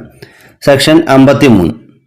ദേശീയ ഉപഭോക്തൃ തർക്ക പരിഹാര കമ്മീഷന്റെ രൂപീകരണവുമായി ബന്ധപ്പെട്ട വകുപ്പ് സെക്ഷൻ 53 ആണ്. ദേശീയ ഉപഭോക്തൃ തർക്ക പരിഹാര കമ്മീഷൻ രൂപീകരിച്ച വർഷം ഏതാണ്? 1988. ദേശീയ ഉപഭോക്തൃ തർക്ക പരിഹാര കമ്മീഷൻ രൂപീകരിച്ച വർഷം 1988 ആണ്. ദേശീയ ഉപഭോക്തൃ തർക്ക പരിഹാര കമ്മീഷന്റെ ആസ്ഥാനം എവിടെയാണ്? ഉപഭോക്തൃ ന്യായ ഭവൻ. ന്യൂഡൽഹിയിലെ ഉപഭോക്തൃ ന്യായ ഭവനാണ് ദേശീയ ഉപഭോക്തൃ തർക്ക പരിഹാര കമ്മീഷന്റെ ആസ്ഥാനം. നിലവിലെ ദേശീയ ഉപഭോക്തൃ തർക്ക പരിഹാര കമ്മീഷന്റെ പ്രസിഡന്റ് ആരാണ്? ജസ്റ്റിസ് അമരേശ്വർ പ്രതാപ് സാഹി. നിലവിലെ ദേശീയ ഉപഭോക്തൃ തർക്ക പരിഹാര കമ്മീഷന്റെ പ്രസിഡന്റ് ജസ്റ്റിസ് അമരേശ്വർ പ്രതാപ് സാഹിയാണ്. ദേശീയ ഉപഭോക്തൃ തർക്ക പരിഹാര കമ്മീഷന്റെ ആദ്യ പ്രസിഡന്റ് ആരാണ്? Justice V Balakrishna Eradi. ദേശീയ ഉപഭോക്തൃ തർക്ക പരിഹാര കമ്മീഷന്റെ ആദ്യ പ്രസിഡന്റ് ജസ്റ്റിസ് വി ബാലകൃഷ്ണ ഏറാടിയാണ്. ദേശീയ ഉപഭോക്തൃ തർക്ക പരിഹാര കമ്മീഷന്റെ പ്രസിഡന്റിന്റെ കാലാവധി എത്രയാണ്? 5 വർഷം അല്ലെങ്കിൽ 70 വയസ്സ്. ദേശീയ ഉപഭോക്തൃ തർക്ക പരിഹാര കമ്മീഷൻ പ്രസിഡന്റിന്റെ കാലാവധി 5 വർഷം അല്ലെങ്കിൽ 70 വയസ്സാണ്. ഈ ദേശീയ ഉപഭോക്തൃ തർക്ക പരിഹാര കമ്മീഷനിലെ മറ്റ് അംഗങ്ങളുടെ കാലാവധി എത്രയാണ്? 5 വർഷം അല്ലെങ്കിൽ 67 വയസ്സാണ്. മറ്റ് അംഗങ്ങളുടെ കാലാവധി 5 വർഷം അല്ലെങ്കിൽ 67 വയസ്സാണ്. ദേശീയ ഉപഭോക്തൃ തർക്ക പരിഹാര കമ്മീഷൻ പ്രസിഡന്റ് ആകാനുള്ള യോഗ്യത എന്താണ്? സുപ്രീം കോടതിയിലെ നിലവിലെ ജഡ്ജിയോ വിരമിച്ച ജഡ്ജിയോ ആയിരിക്കണം. അതായത് സുപ്രീം കോടതി ജഡ്ജി പദവിയെങ്കിലും വഹിച്ച ആളിന് മാത്രമേ ദേശീയ ഉപഭോക്തൃ തർക്ക പരിഹാര കമ്മീഷന്റെ പ്രസിഡന്റ് ആകാൻ യോഗ്യതയുള്ളൂ. സംസ്ഥാന ഉപഭോക്തൃ തർക്ക പരിഹാര കമ്മീഷന്റെ രൂപീകരണവുമായി ബന്ധപ്പെട്ട സെക്ഷൻ ഏതാണ്? സെക്ഷൻ 42. സംസ്ഥാന ഉപഭോക്തൃ തർക്ക പരിഹാര കമ്മീഷന്റെ രൂപീകരണവുമായി ബന്ധപ്പെട്ട സെക്ഷൻ 42 ആണ്. സംസ്ഥാന ഉപഭോക്തൃ പരിഹാര കമ്മീഷന്റെ പ്രസിഡന്റിന്റെ യോഗ്യത എന്താണ്? ഹൈക്കോടതി ജഡ്ജി ആയിട്ടുള്ള വ്യക്തി ആയിരിക്കണം. സംസ്ഥാന ഉപഭോക്തൃ പരിഹാര കമ്മീഷന്റെ പ്രസിഡന്റ് ആകണമെങ്കിൽ ഹൈക്കോടതി ജഡ്ജി പദവി വഹിച്ചിട്ടുള്ള വ്യക്തി ആയിരിക്കണം. നിലവിലെ കേരള സംസ്ഥാന ഉപഭോക്തൃ തർക്ക പരിഹാര കമ്മീഷന്റെ പ്രസിഡന്റ് ആരാണ്? Justice K Surendramohan. നിലവിലെ കേരള സംസ്ഥാന ഉപഭോക്തൃ തർക്ക പരിഹാര കമ്മീഷൻ പ്രസിഡന്റ് ജസ്റ്റിസ് കെ സുരേന്ദ്രമോഹനാണ്. കേരള സംസ്ഥാന ഉപഭോക്തൃ പരിഹാര കമ്മീഷന്റെ ആസ്ഥാനം എവിടെയാണ്? തിരുവനന്തപുരം. കേരള സംസ്ഥാന ഉപഭോക്തൃ പരിഹാര കമ്മീഷന്റെ ആസ്ഥാനം തിരുവനന്തപുരമാണ്. ജില്ലാ ഉപഭോക്തൃ തർക്ക പരിഹാര കമ്മീഷന്റെ അധികാര പരിധിയുമായി ബന്ധപ്പെട്ട സെക്ഷൻ ഏതാണ്? സെക്ഷൻ 34. ജില്ലാ ഉപഭോക്തൃ തർക്ക പരിഹാര കമ്മീഷന്റെ അധികാര പരിധിയുമായി ബന്ധപ്പെട്ട സെക്ഷൻ 34 ആണ്.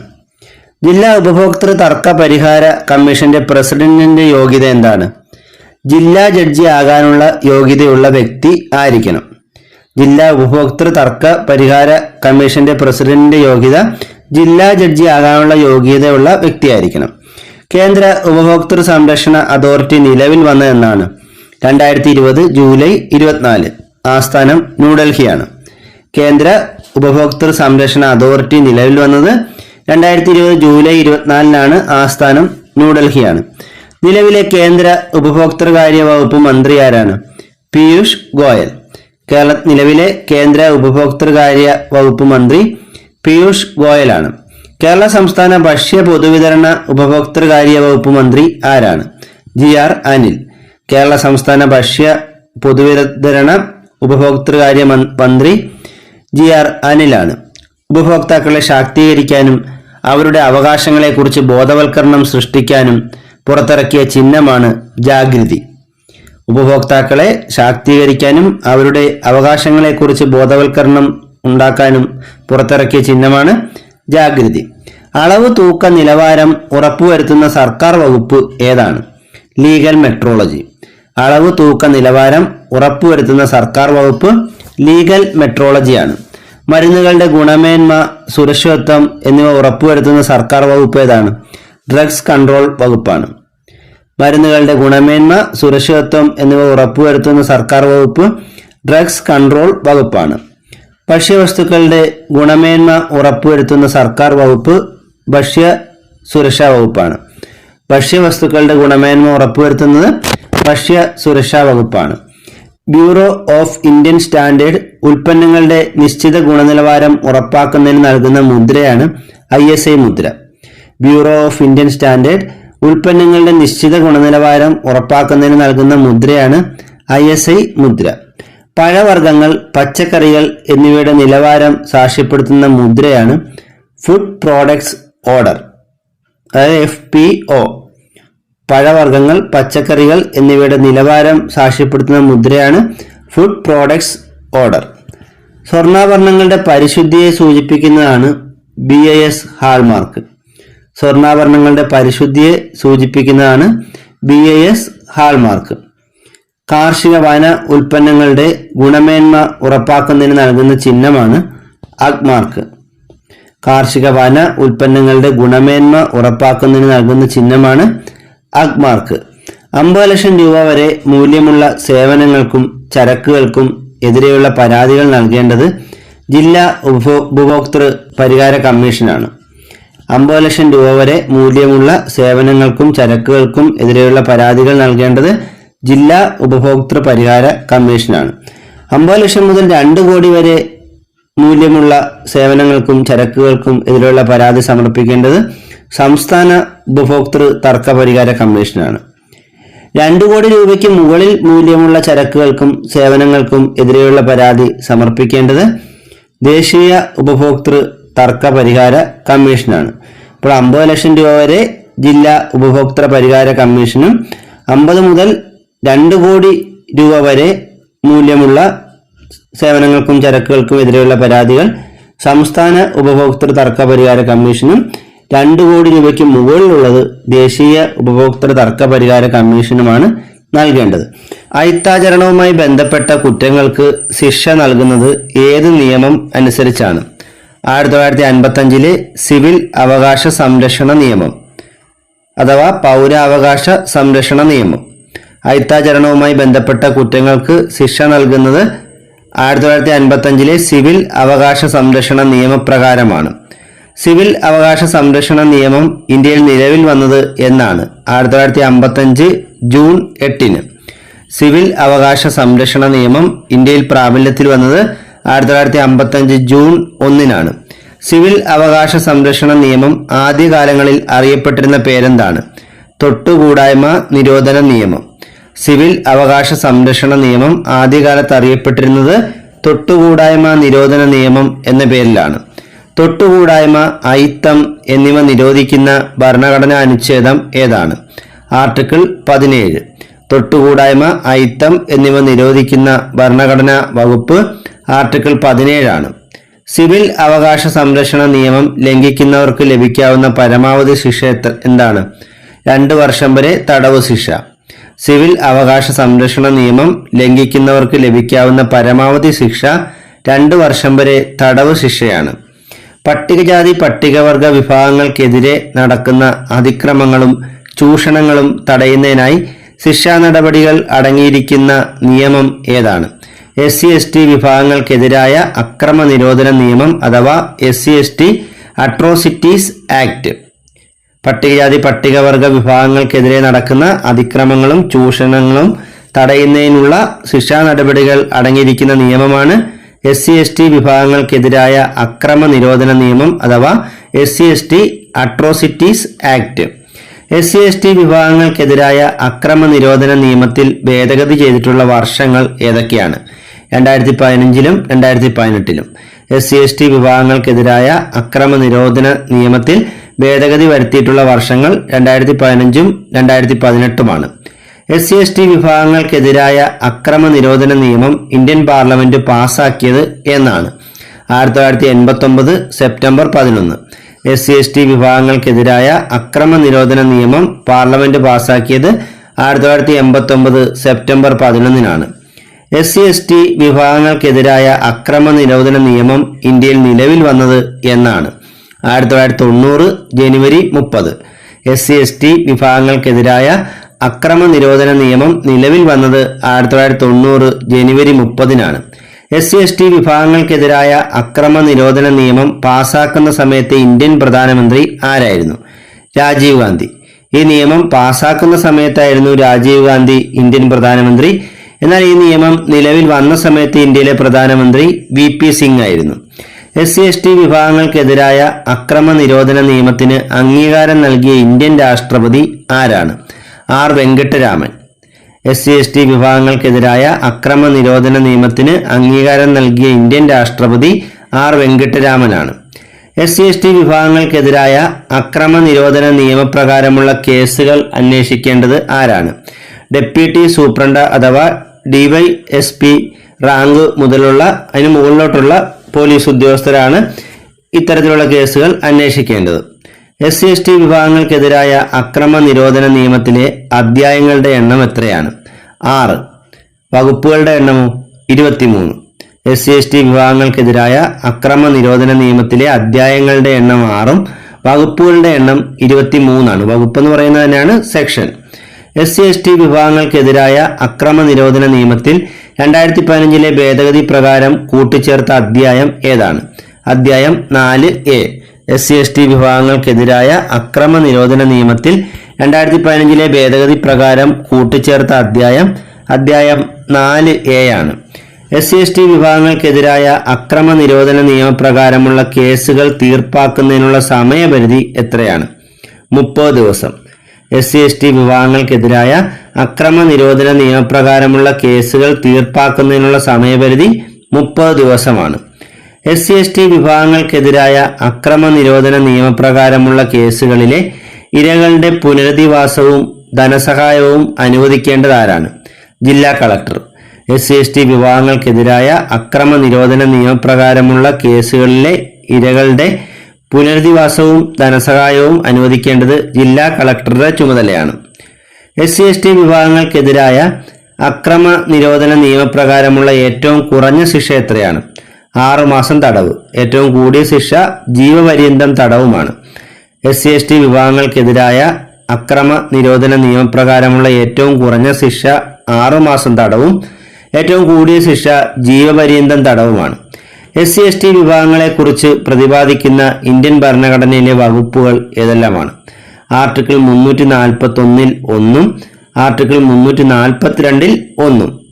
SC/ST വിഭാഗങ്ങളെക്കുറിച്ച് പ്രതിപാദിക്കുന്ന ഇന്ത്യൻ ഭരണഘടനയിലെ വകുപ്പുകൾ ആർട്ടിക്കിൾ 341 1ഉം 342 1ഉമാണ്. SC/ST വിഭാഗങ്ങൾക്കെതിരായ അക്രമ നിരോധന നിയമത്തിൽ അതിക്രമ കുറ്റങ്ങളെക്കുറിച്ച് പ്രതിപാദിക്കുന്ന അധ്യായം ഏതാണ്? അധ്യായം 2. അധ്യായം 2ൽ 3 മുതൽ 9 വരെ വകുപ്പുകളിൽ അക്രമ നിരോധന നിയമത്തിൽ അതിക്രമ കുറ്റങ്ങളെക്കുറിച്ചാണ് പ്രതിപാദിക്കുന്നത്. SC/ST വിഭാഗത്തിൽപ്പെട്ടവരുടെ സ്ഥലം തട്ടിയെടുക്കുന്നത് കുറ്റകരമാണ് എന്ന് അനുശാസിക്കുന്ന വകുപ്പ് ഏതാണ്? Section 3 F. SC/ST വിഭാഗത്തിൽപ്പെട്ടവരുടെ സ്ഥലം തട്ടിയെടുക്കുന്നത് കുറ്റകരമാണ് എന്ന് പറയുന്ന വകുപ്പ് സെക്ഷൻ 3 F ആണ്. SC/ST വിഭാഗത്തിൽ ഉള്ളവരെ അടിമപ്പണി ചെയ്യിപ്പിക്കുന്നത് തെറ്റാണ് എന്ന് അനുശാസിക്കുന്ന വകുപ്പ് ഏതാണ്? Section 3 H. SC/ST വിഭാഗത്തിൽ ഉള്ളവരെ അടിമപ്പണി ചെയ്യിക്കുന്നത് തെറ്റാണ് എന്ന് അനുശാസിക്കുന്ന വകുപ്പ് സെക്ഷൻ 3 H ആണ്. SC/ST വിഭാഗങ്ങൾക്ക് വേണ്ടിയുള്ള സംസ്ഥാനതല വിജിലൻസ് ആൻഡ് മോണിറ്ററിംഗ് കമ്മിറ്റിയുടെ തലവൻ ആരാണ്? മുഖ്യമന്ത്രി. SC/ST വിഭാഗങ്ങൾക്ക് വേണ്ടിയുള്ള സംസ്ഥാനതല വിജിലൻസ് ആൻഡ് മോണിറ്ററിംഗ് കമ്മിറ്റിയുടെ തലവൻ മുഖ്യമന്ത്രിയാണ്. SC/ST വിഭാഗങ്ങൾക്ക് വേണ്ടിയുള്ള ജില്ലാതല വിജിലൻസ് ആൻഡ് മോണിറ്ററിംഗ് കമ്മിറ്റിയുടെ തലവൻ ആരാണ്? ജില്ലാ കളക്ടർ. SC/ST വിഭാഗങ്ങൾക്ക് വേണ്ടിയുള്ള ജില്ലാതല വിജിലൻസ് ആൻഡ് മോണിറ്ററിംഗ് കമ്മിറ്റിയുടെ തലവൻ ജില്ലാ കളക്ടറാണ്. SC/ST വിഭാഗത്തിൽപ്പെട്ടവർക്കെതിരെയുള്ള അതിക്രമങ്ങൾക്കുള്ള ശിക്ഷകളെപ്പറ്റി പ്രതിപാദിക്കുന്ന വകുപ്പ് ഏതാണ്? സെക്ഷൻ 3. SC/ST വിഭാഗത്തിൽപ്പെട്ടവർക്കെതിരെയുള്ള അതിക്രമങ്ങൾക്കുള്ള ശിക്ഷകളെപ്പറ്റി പ്രതിപാദിക്കുന്ന വകുപ്പ് സെക്ഷൻ 3 ആണ്. SC/ST വിഭാഗങ്ങൾക്കെതിരായ അക്രമ നിരോധന നിയമത്തിൽ ഇരകളുടെയും സാക്ഷികളുടെയും അവകാശങ്ങളെപ്പറ്റി പറയുന്ന സെക്ഷൻ 15 A ആണ്. SC/ST വിഭാഗങ്ങൾക്കെതിരായ അക്രമ നിരോധന നിയമത്തിൽ ഇരകളുടെയും സാക്ഷികളുടെയും അവകാശങ്ങളെപ്പറ്റി പറയുന്ന സെക്ഷൻ 15 A ആണ്. തൊട്ടുകൂടായ്മ നിർമ്മാർജ്ജനം ഏത് മൗലിക അവകാശത്തിലാണ് ഉൾപ്പെടുന്നത്? തുല്യതയ്ക്കുള്ള അവകാശം. തൊട്ടുകൂടായ്മ നിർമ്മാർജ്ജനം തുല്യതയ്ക്കുള്ള അവകാശം എന്ന മൗലിക അവകാശത്തിലാണ് ഉൾപ്പെടുന്നത്. പട്ടികജാതി പട്ടികവർഗ വിഭാഗങ്ങൾക്കായി ആദ്യമായി ഒരു കമ്മീഷൻ രൂപീകരിച്ചത് 1978 ഓഗസ്റ്റിൽ ബോല പാസ്വാൻ ശാസ്ത്രി ചെയർമാനായ കമ്മീഷനാണ്. 1978 ഓഗസ്റ്റിൽ ബോല പാസ്വാൻ ശാസ്ത്രി ചെയർമാനായ കമ്മീഷന്റെ നിർദ്ദേശപ്രകാരമാണ് ആദ്യമായി ഇന്ത്യയിൽ പട്ടികജാതി പട്ടികവർഗ വിഭാഗങ്ങൾക്കായി ഒരു കമ്മീഷൻ രൂപീകരിച്ചത്. ദേശീയ സംയുക്ത പട്ടികജാതി പട്ടികവർഗ കമ്മീഷൻ നിലവിൽ വന്നത് 1992 മാർച്ച് 12-നാണ്. ദേശീയ സംയുക്ത പട്ടികജാതി പട്ടികവർഗ കമ്മീഷൻ നിലവിൽ വന്നത് 1992 മാർച്ച് 12-നാണ്. ദേശീയ പട്ടികജാതി പട്ടികവർഗ കമ്മീഷന്റെ ആദ്യ ചെയർമാൻ ആരായിരുന്നു? ശ്രീ രാംദൻ. ദേശീയ പട്ടികജാതി പട്ടികവർഗ കമ്മീഷന്റെ ആദ്യ ചെയർമാൻ ശ്രീ രാംദൻ ആയിരുന്നു. ദേശീയ സംയുക്ത പട്ടികജാതി പട്ടികവർഗ കമ്മീഷനെ വിഭജിച്ച് ദേശീയ പട്ടികജാതി കമ്മീഷനും ദേശീയ പട്ടികവർഗ കമ്മീഷനും രൂപീകരിച്ച ഭരണഘടനാ ഭേദഗതി ഏതാണ്? 2003 89ാമത് ഭേദഗതി. ദേശീയ സംയുക്ത പട്ടികജാതി പട്ടികവർഗ കമ്മീഷനെ വിഭജിച്ച് ദേശീയ പട്ടികജാതി കമ്മീഷനെന്നും ദേശീയ പട്ടികവർഗ കമ്മീഷനെന്നും രണ്ടാക്കി മാറ്റിയ ഭരണഘടനാ ഭേദഗതി 2003 89ാം ഭേദഗതിയാണ്. ദേശീയ പട്ടികജാതി കമ്മീഷൻ നിലവിൽ വന്ന വർഷം ഏതാണ്? 2004. ദേശീയ പട്ടികജാതി കമ്മീഷൻ നിലവിൽ വന്നത് 2004-ലാണ്. ദേശീയ പട്ടികജാതി കമ്മീഷനെ കുറിച്ച് പ്രതിപാദിക്കുന്ന ഭരണഘടനാ വകുപ്പ് ഏതാണ്? ആർട്ടിക്കിൾ 338.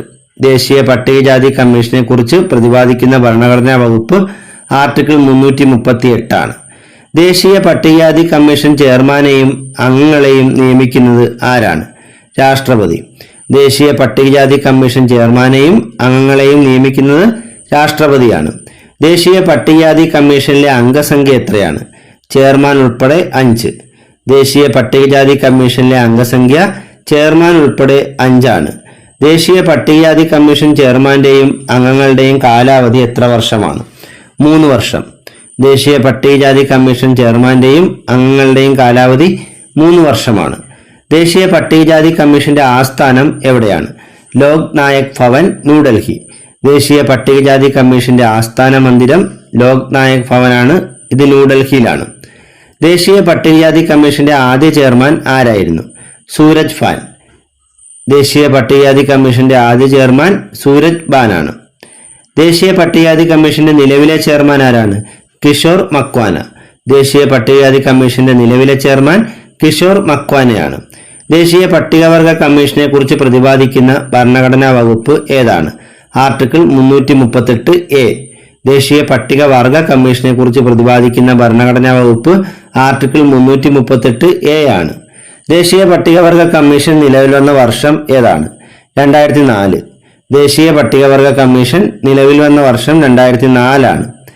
ദേശീയ പട്ടികവർഗ കമ്മീഷൻ ചെയർമാനെയും അംഗങ്ങളെയും നിയമിക്കുന്നത് ആരാണ്? രാഷ്ട്രപതി. ദേശീയ പട്ടികവർഗ കമ്മീഷൻ ചെയർമാനെയും അംഗങ്ങളെയും നിയമിക്കുന്നത് രാഷ്ട്രപതിയാണ്. ദേശീയ പട്ടികവർഗ കമ്മീഷന്റെ അംഗസംഖ്യ എത്രയാണ്? ചെയർമാൻ ഉൾപ്പെടെ 5 പേർ. ദേശീയ പട്ടികവർഗ കമ്മീഷന്റെ അംഗസംഖ്യ ചെയർമാൻ ഉൾപ്പെടെ 5 ആണ്. ദേശീയ പട്ടികവർഗ കമ്മീഷൻ അംഗങ്ങളുടെ കാലാവധി എത്ര വർഷമാണ്? 3 വർഷം. ദേശീയ പട്ടികവർഗ കമ്മീഷൻ അംഗങ്ങളുടെ കാലാവധി 3 വർഷമാണ്. ദേശീയ പട്ടികവർഗ കമ്മീഷന്റെ ആസ്ഥാനം എവിടെയാണ്? ലോക് നായക് ഭവൻ, ന്യൂഡൽഹി. ദേശീയ പട്ടികവർഗ കമ്മീഷന്റെ ആസ്ഥാനം ന്യൂഡൽഹിയിലെ ലോക് നായക് ഭവനാണ്. ദേശീയ പട്ടികവർഗ കമ്മീഷന്റെ ആദ്യത്തെ അധ്യക്ഷൻ ആരായിരുന്നു? കൻവർ സിംഗ്. ദേശീയ പട്ടികവർഗ കമ്മീഷന്റെ ആദ്യത്തെ അധ്യക്ഷൻ കൻവർ സിംഗ് ആയിരുന്നു. ദേശീയ പട്ടികവർഗ കമ്മീഷന്റെ നിലവിലെ ചെയർമാൻ ആരാണ്? അന്തർ സിംഗ് ആര്യ. ദേശീയ പട്ടികവർഗ കമ്മീഷന്റെ നിലവിലെ ചെയർമാൻ അന്തർ സിംഗ് ആര്യയാണ്. കേരള സംസ്ഥാന പട്ടികജാതി പട്ടികവർഗ കമ്മീഷൻ നിയമം നിലവിൽ വന്നത് എന്നാണ്? 2007 സെപ്റ്റംബർ 11. കേരള സംസ്ഥാന പട്ടികജാതി പട്ടികവർഗ കമ്മീഷൻ നിയമം നിലവിൽ വന്നത് 2007 സെപ്റ്റംബർ 11. കേരള സംസ്ഥാന പട്ടികജാതി പട്ടികവർഗ കമ്മീഷൻ നിയമത്തിലെ അധ്യായങ്ങളുടെ എണ്ണം എത്രയാണ്? 5. വകുപ്പുകളുടെ എണ്ണം 18. കേരള സംസ്ഥാന പട്ടികജാതി പട്ടികവർഗ കമ്മീഷന്റെ രൂപീകരണവുമായി ബന്ധപ്പെട്ട സെക്ഷൻ ഏതാണ്? സെക്ഷൻ 3. കേരള സംസ്ഥാന പട്ടികജാതി പട്ടികവർഗ കമ്മീഷന്റെ രൂപീകരണവുമായി ബന്ധപ്പെട്ട സെക്ഷൻ 3 ആണ്. കേരള സംസ്ഥാന പട്ടികജാതി പട്ടികവർഗ കമ്മീഷന്റെ ആസ്ഥാനം എവിടെയാണ്? അയ്യങ്കാളി ഭവൻ, തിരുവനന്തപുരം. കേരള സംസ്ഥാന പട്ടികജാതി പട്ടികവർഗ കമ്മീഷന്റെ ആസ്ഥാനം തിരുവനന്തപുരത്തെ അയ്യങ്കാളി ഭവനാണ്. കേരള സംസ്ഥാന പട്ടികജാതി പട്ടികവർഗ കമ്മീഷൻ അംഗങ്ങളുടെ കാലാവധി എത്ര വർഷമാണ്? 3 വർഷം. കേരള സംസ്ഥാന പട്ടികജാതി പട്ടികവർഗ കമ്മീഷൻ അംഗങ്ങളുടെ കാലാവധി 3 വർഷമാണ്. കേരള സംസ്ഥാന പട്ടികജാതി പട്ടികവർഗ കമ്മീഷൻ നിലവിലെ ചെയർമാൻ ആരാണ്? BS മാവോജി. കേരള സംസ്ഥാന പട്ടികജാതി പട്ടികവർഗ കമ്മീഷന്റെ നിലവിലെ ചെയർമാൻ BS മാവോജിയാണ്. ആധുനിക മനുഷ്യാവകാശത്തിന്റെ തുടക്കം എന്നറിയപ്പെടുന്നത് മാഗ്ന കാർട്ടയാണ്. ആധുനിക മനുഷ്യാവകാശത്തിന്റെ തുടക്കം എന്നറിയപ്പെടുന്നത് 1215 മാഗ്ന കാർട്ടയാണ്. മനുഷ്യാവകാശ ദിനമായി ആചരിക്കുന്നത് എന്നാണ്? ഡിസംബർ 10. മനുഷ്യാവകാശ ദിനമായി ആചരിക്കുന്നത് ഡിസംബർ 10 ആണ്. സാർവദേശീയ മനുഷ്യാവകാശ പ്രഖ്യാപനം നിലവിൽ വന്ന വർഷം 1948 ഡിസംബർ 10 ആണ്. ഇതിന്റെ ഓർമ്മയ്ക്കായിട്ടാണ് ഡിസംബർ 10 മനുഷ്യാവകാശ ദിനമായി ആചരിക്കുന്നത്. മനുഷ്യവംശത്തിലെ ഒരു അംഗം എന്ന നിലയിൽ എല്ലാവർക്കും ഒരുപോലെ ലഭ്യമാക്കേണ്ട അവകാശങ്ങളാണ് മനുഷ്യാവകാശങ്ങൾ.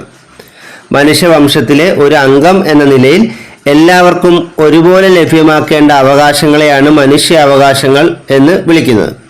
സാർവദേശീയ മനുഷ്യാവകാശ പ്രഖ്യാപനത്തിൽ ഉൾപ്പെടുത്തിയിരിക്കുന്ന പൗരന്റെ മൗലിക സ്വാതന്ത്ര്യങ്ങളും അവകാശങ്ങളും പ്രതിപാദിച്ചിരിക്കുന്ന അനുച്ഛേദങ്ങളുടെ എണ്ണം എത്രയാണ്? 30. സാർവദേശീയ മനുഷ്യാവകാശ പ്രഖ്യാപനത്തിൽ ഉൾപ്പെടുത്തിയിരിക്കുന്ന പൗരന്റെ മൗലിക സ്വാതന്ത്ര്യങ്ങളും അവകാശങ്ങളും പ്രതിപാദിച്ചിരിക്കുന്ന അനുച്ഛേദങ്ങളുടെ എണ്ണം 30 ആണ്. ഇന്ത്യയിൽ മനുഷ്യാവകാശ സംരക്ഷണ നിയമം നിലവിൽ വന്ന എന്നാണ്? 1993 സെപ്റ്റംബർ 28. ഇന്ത്യയിൽ മനുഷ്യാവകാശ സംരക്ഷണ നിയമം നിലവിൽ വന്നത് 1993 സെപ്റ്റംബർ 28-നാണ്. മനുഷ്യാവകാശ സംരക്ഷണ നിയമം ലോക്സഭയിൽ പാസാക്കിയത് 1993 ഡിസംബർ 18-നാണ്. മനുഷ്യാവകാശ സംരക്ഷണ നിയമം രാജ്യസഭയിൽ പാസാക്കിയത് 1993 ഡിസംബർ 22-നുമാണ്. മനുഷ്യാവകാശ സംരക്ഷണ നിയമത്തിൽ രാഷ്ട്രപതി ഒപ്പുവെച്ചതെന്നാണ്? 1994 ജനുവരി 8-ന്. മനുഷ്യാവകാശ സംരക്ഷണ നിയമത്തിൽ രാഷ്ട്രപതി ഒപ്പുവെച്ചത് 1994 ജനുവരി 8-നാണ്. 1993 മനുഷ്യാവകാശ സംരക്ഷണ നിയമത്തിലെ അധ്യായങ്ങളുടെ എണ്ണം എത്രയാണ്? 8. 1993 മനുഷ്യാവകാശ സംരക്ഷണ നിയമത്തിലെ അധ്യായങ്ങളുടെ എണ്ണം 8 ആണ്. 1993 മനുഷ്യാവകാശ നിയമം ഭേദഗതി ചെയ്തിട്ടുണ്ട് 2 തവണ. അത് ഏതൊക്കെ വർഷങ്ങളിലാണ്? 2006-ലും 2019-ലും. മനുഷ്യാവകാശ നിയമം ഭേദഗതി ചെയ്ത വർഷങ്ങൾ 2006-ഉം 2019-ഉമാണ്. ഇന്ത്യയിലെ മനുഷ്യാവകാശങ്ങളുടെ കാവൽക്കാരൻ എന്നറിയപ്പെടുന്നത് ദേശീയ മനുഷ്യാവകാശ കമ്മീഷനാണ്. ഇന്ത്യയിലെ മനുഷ്യാവകാശങ്ങളുടെ കാവൽക്കാരൻ എന്നറിയപ്പെടുന്നത് ദേശീയ മനുഷ്യാവകാശ കമ്മീഷനാണ്. ദേശീയ മനുഷ്യാവകാശ കമ്മീഷൻ നിലവിൽ വന്ന എന്നാണ്? 1993 ഒക്ടോബർ 12. ദേശീയ മനുഷ്യാവകാശ കമ്മീഷൻ നിലവിൽ വന്നത് 1993 ഒക്ടോബർ 12-നാണ്. ദേശീയ മനുഷ്യാവകാശ കമ്മീഷന്റെ ആപ്തവാക്യം എന്താണ്? സർവേ ഭവന്തു സുഖിന. ദേശീയ മനുഷ്യാവകാശ കമ്മീഷന്റെ ആപ്തവാക്യം സർവേ ഭവന്തു സുഖിന എന്നാണ്. ദേശീയ മനുഷ്യാവകാശ കമ്മീഷനിലെ അംഗങ്ങളുമായി ബന്ധപ്പെട്ട വകുപ്പ് ഏതാണ്? സെക്ഷൻ 3-ൽ 2. ദേശീയ മനുഷ്യാവകാശ കമ്മീഷനിലെ അംഗങ്ങളുമായി ബന്ധപ്പെട്ട വകുപ്പ് സെക്ഷൻ 3-ൽ 2 ആണ്. ദേശീയ മനുഷ്യാവകാശ കമ്മീഷനിലെ അംഗങ്ങളുടെ എണ്ണം എത്രയാണ്? ചെയർമാനും 5 സ്ഥിര അംഗങ്ങളും അടങ്ങുന്നതാണ് ദേശീയ മനുഷ്യാവകാശ കമ്മീഷൻ. ചെയർമാനും 5 സ്ഥിര അംഗങ്ങളും ഉൾപ്പെടുന്നതാണ് ദേശീയ മനുഷ്യാവകാശ കമ്മീഷനിലെ അംഗങ്ങളുടെ എണ്ണം. മനുഷ്യാവകാശ കമ്മീഷന്റെ ചെയർമാനാകാനുള്ള യോഗ്യത എന്താണ്? സുപ്രീം കോടതി ചീഫ് ജസ്റ്റിസ് അല്ലെങ്കിൽ ജഡ്ജി പദവി വഹിച്ച ആളായിരിക്കണം. ദേശീയ മനുഷ്യാവകാശ കമ്മീഷന്റെ ചെയർമാൻ ആകുന്ന വ്യക്തി സുപ്രീം കോടതി ചീഫ് ജസ്റ്റിസോ ജഡ്ജിയോ ആയിട്ടുള്ള ആളായിരിക്കണം. ദേശീയ മനുഷ്യാവകാശ കമ്മീഷന്റെ ആസ്ഥാനം എവിടെയാണ്? മാനവ് അധികാർ ഭവൻ. ന്യൂഡൽഹിയിലെ മാനവ് അധികാർ ഭവനാണ് ദേശീയ മനുഷ്യാവകാശ കമ്മീഷന്റെ ആസ്ഥാനം. ദേശീയ മനുഷ്യാവകാശ കമ്മീഷന്റെ നിലവിലെ ചെയർമാൻ ആരാണ്? അരുൺകുമാർ മിശ്ര. ദേശീയ മനുഷ്യാവകാശ കമ്മീഷന്റെ നിലവിലെ ചെയർമാൻ അരുൺകുമാർ മിശ്രയാണ്. ദേശീയ മനുഷ്യാവകാശ കമ്മീഷന്റെ ആദ്യ ചെയർമാൻ ആരായിരുന്നു? രംഗനാഥ് മിശ്ര. ദേശീയ മനുഷ്യാവകാശ കമ്മീഷന്റെ ആദ്യ ചെയർമാൻ രംഗനാഥ് മിശ്രയാണ്. ദേശീയ മനുഷ്യാവകാശ കമ്മീഷന്റെ ചെയർമാനായ ഏക മലയാളി ആരാണ്? Justice KG Balakrishnan. ദേശീയ മനുഷ്യാവകാശ കമ്മീഷന്റെ ചെയർമാനായ ഏക മലയാളി ജസ്റ്റിസ് KG ബാലകൃഷ്ണനാണ്. ദേശീയ മനുഷ്യാവകാശ കമ്മീഷൻ അംഗമായ മലയാളി വനിത ആരാണ്? ജസ്റ്റിസ് ഫാത്തിമ ബീവി. ദേശീയ മനുഷ്യാവകാശ കമ്മീഷനിൽ അംഗമായ മലയാളി വനിത ജസ്റ്റിസ് ഫാത്തിമ ബീവിയാണ്.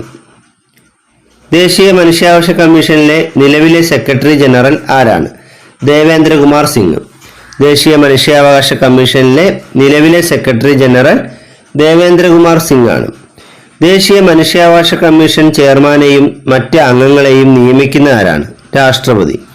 ദേശീയ മനുഷ്യാവകാശ കമ്മീഷൻ ചെയർമാനെയും മറ്റ് അംഗങ്ങളെയും നിയമിക്കുന്നത് രാഷ്ട്രപതിയാണ്.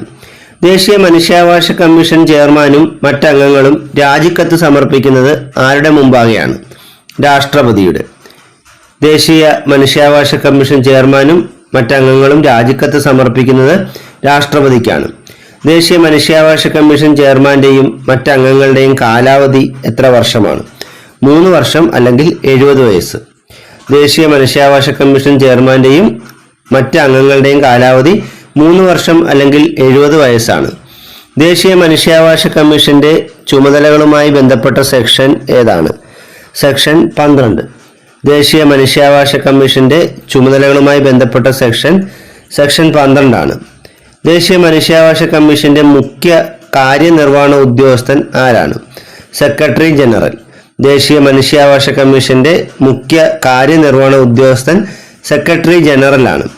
കേരള സംസ്ഥാന മനുഷ്യാവകാശ കമ്മീഷൻ സ്ഥാപിതമായതെന്നാണ്? 1998 ഡിസംബർ 11. ആസ്ഥാനം തിരുവനന്തപുരം. കേരള സംസ്ഥാന മനുഷ്യാവകാശ കമ്മീഷൻ സ്ഥാപിതമായത് 1998 ഡിസംബർ 11. ആസ്ഥാനം തിരുവനന്തപുരമാണ്. കേരള മനുഷ്യാവകാശ കമ്മീഷന്റെ ആദ്യ ചെയർമാൻ ആരായിരുന്നു? Justice MM Pareethipilla. കേരള മനുഷ്യാവകാശ കമ്മീഷന്റെ ആദ്യ ചെയർമാൻ ജസ്റ്റിസ് MM പരീതിപിള്ളയാണ്. കേരള മനുഷ്യാവകാശ കമ്മീഷന്റെ നിലവിലെ ചെയർമാൻ ആരാണ്? Justice S Manikumar. കേരള മനുഷ്യാവകാശ കമ്മീഷന്റെ നിലവിലെ ചെയർമാൻ ജസ്റ്റിസ് S മണികുമാർ ആണ്. സംസ്ഥാന മനുഷ്യാവകാശ കമ്മീഷന്റെ അംഗസംഖ്യ എത്രയാണ്? ഒരു ചെയർമാനും 2 അംഗങ്ങളും. സംസ്ഥാന മനുഷ്യാവകാശ കമ്മീഷന്റെ അംഗസംഖ്യ ചെയർമാനും 2 അംഗങ്ങളും ഉൾപ്പെടെ 3 ആണ്. സംസ്ഥാന മനുഷ്യാവകാശ കമ്മീഷൻ ചെയർമാനാകാനുള്ള യോഗ്യത എന്താണ്? ഹൈക്കോടതി ചീഫ് ജസ്റ്റിസ് അല്ലെങ്കിൽ ജഡ്ജി പദവി വഹിച്ച വ്യക്തിയായിരിക്കണം. സംസ്ഥാന മനുഷ്യാവകാശ കമ്മീഷന്റെ ചെയർമാനാകാനുള്ള യോഗ്യത ഹൈക്കോടതി ചീഫ് ജസ്റ്റിസോ അതോ ജഡ്ജി പദവിയോ വഹിച്ച വ്യക്തി ആയിരിക്കണം. സംസ്ഥാന മനുഷ്യാവകാശ കമ്മീഷൻ അധ്യക്ഷനെയും മറ്റ് അംഗങ്ങളെയും നിയമിക്കുന്ന ആരാണ്? ഗവർണർ. സംസ്ഥാന മനുഷ്യാവകാശ കമ്മീഷൻ അധ്യക്ഷനെയും മറ്റ് അംഗങ്ങളെയും നിയമിക്കുന്നത് ഗവർണറാണ്. സംസ്ഥാന മനുഷ്യാവകാശ കമ്മീഷൻ അംഗങ്ങളെ ശുപാർശ ചെയ്യുന്ന കമ്മിറ്റിയിലെ അംഗങ്ങൾ ആരൊക്കെയാണ്? മുഖ്യമന്ത്രി ചെയർപേഴ്സണാണ്. നിയമസഭാ സ്പീക്കർ, ആഭ്യന്തരമന്ത്രി, പ്രതിപക്ഷ നേതാവ് എന്നിവരടങ്ങുന്ന കമ്മിറ്റിയാണ് സംസ്ഥാന മനുഷ്യാവകാശ കമ്മീഷനിലേക്കുള്ള അംഗങ്ങളെ ശുപാർശ ചെയ്യുന്നത്. സംസ്ഥാന മനുഷ്യാവകാശ കമ്മീഷൻ അംഗങ്ങളെ ശുപാർശ ചെയ്യുന്ന ഒരു കമ്മിറ്റിയുണ്ട്. ഈ കമ്മിറ്റിയുടെ ചെയർപേഴ്സൺ മുഖ്യമന്ത്രിയായിരിക്കും. ഈ കമ്മിറ്റിയിലെ മറ്റ് അംഗങ്ങൾ നിയമസഭാ സ്പീക്കർ, ആഭ്യന്തരമന്ത്രി, പ്രതിപക്ഷ നേതാവ് എന്നിവരുൾപ്പെടുന്ന ഒരു കമ്മിറ്റിയാണ് സംസ്ഥാന മനുഷ്യാവകാശ കമ്മീഷൻ അംഗങ്ങളെ ശുപാർശ ചെയ്യുന്നത്. സംസ്ഥാന മനുഷ്യാവകാശ കമ്മീഷനിലെ അംഗങ്ങൾ രാജിക്കത്ത് സമർപ്പിക്കുന്നത് ആർക്കാണ്? ഗവർണറിന്. സംസ്ഥാന മനുഷ്യാവകാശ കമ്മീഷൻ അംഗങ്ങൾ രാജിക്കത്ത് സമർപ്പിക്കുന്നത് ഗവർണറിനാണ്. സംസ്ഥാന മനുഷ്യാവകാശ കമ്മീഷൻ അംഗങ്ങളെ നീക്കം ചെയ്യുന്ന ആരാണ്? രാഷ്ട്രപതി. ഇവിടെ മാത്രമാണ് മാറ്റമുള്ളത്. സംസ്ഥാന മനുഷ്യാവകാശ കമ്മീഷൻ അംഗങ്ങളെ നീക്കം ചെയ്യാനുള്ള അധികാരം രാഷ്ട്രപതിക്കേ ഉള്ളൂ. ഗവർണറിന് ആ ഒരു അധികാരമില്ല. സംസ്ഥാന മനുഷ്യാവകാശ കമ്മീഷൻ അംഗങ്ങളുടെ കാലാവധി എത്രയാണ്? 3 വർഷം അല്ലെങ്കിൽ 70 വയസ്സ്. സംസ്ഥാന മനുഷ്യാവകാശ കമ്മീഷൻ അംഗങ്ങളുടെ കാലാവധി 3 വർഷം അല്ലെങ്കിൽ 70 വയസ്സാണ്. 2019 മനുഷ്യാവകാശ സംരക്ഷണ നിയമ ഭേദഗതി ബില്ല് ലോക്സഭയിൽ അവതരിപ്പിച്ചത് ആരാണ്? അമിത്ഷാ. 2019 ജൂലൈ 8-നാണ് അമിത്ഷാ ഈ ഒരു ഭേദഗതി ബില്ല് ലോക്സഭയിൽ അവതരിപ്പിച്ചത്. 2019 മനുഷ്യാവകാശ നിയമ ഭേദഗതി ബില്ല് ലോക്സഭ പാസാക്കിയതെന്നാണ്? 2019 ജൂലൈ 19.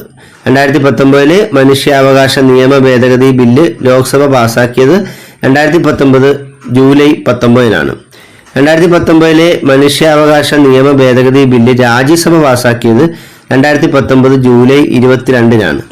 2019 മനുഷ്യാവകാശ നിയമ ഭേദഗതി ബില്ല് രാജ്യസഭ പാസാക്കിയത് 2019 ജൂലൈ 22-നാണ്.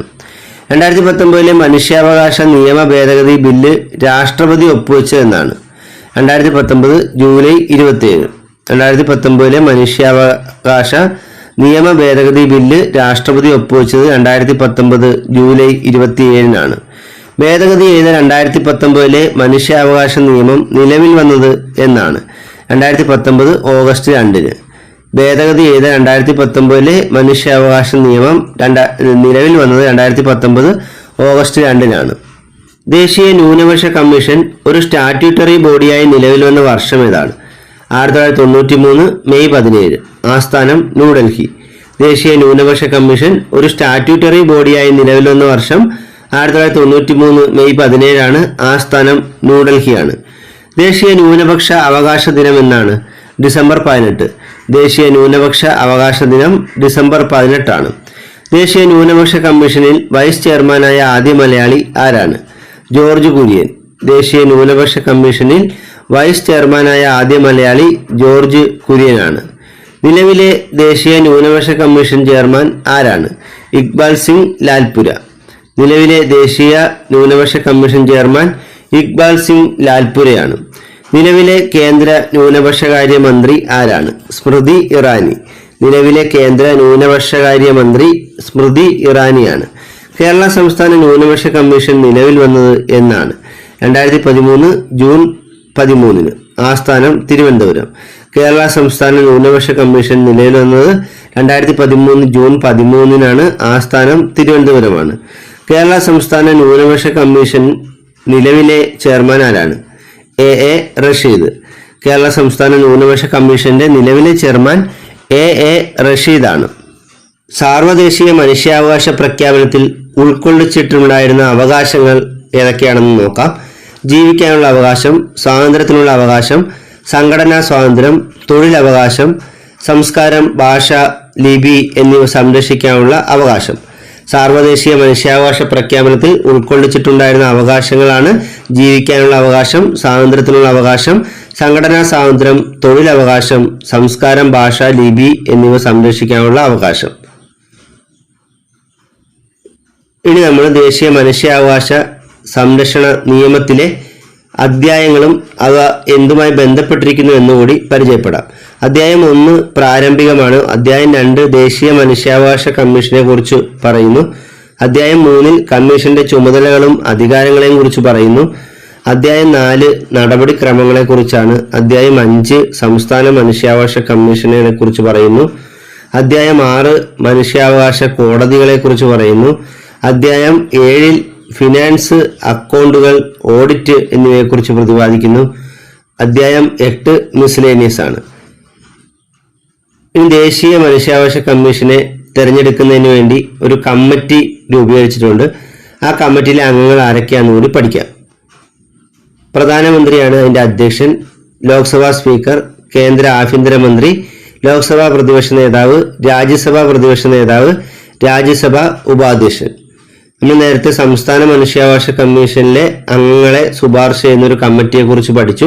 അതുപോലെ തന്നെയാണ് ഇത് ദേശീയ മനുഷ്യാവകാശ കമ്മീഷനിലെ അംഗങ്ങളെ തിരഞ്ഞെടുക്കുന്ന അല്ലെങ്കിൽ ശുപാർശ ചെയ്യുന്ന ആ കമ്മിറ്റിയുടെ അംഗങ്ങളാണ് ചെയർമാൻ പ്രധാനമന്ത്രി ആയിരിക്കും, ലോക്സഭാ സ്പീക്കർ, കേന്ദ്ര ആഭ്യന്തരമന്ത്രി, ലോക്സഭാ പ്രതിപക്ഷ നേതാവ്, രാജ്യസഭാ പ്രതിപക്ഷ നേതാവ്, രാജ്യസഭാ ഉപാധ്യക്ഷൻ എന്നിവരടങ്ങുന്ന കമ്മിറ്റിയാണ് ദേശീയ മനുഷ്യാവകാശ കമ്മീഷൻ അംഗങ്ങളെ തിരഞ്ഞെടുക്കുന്നത്.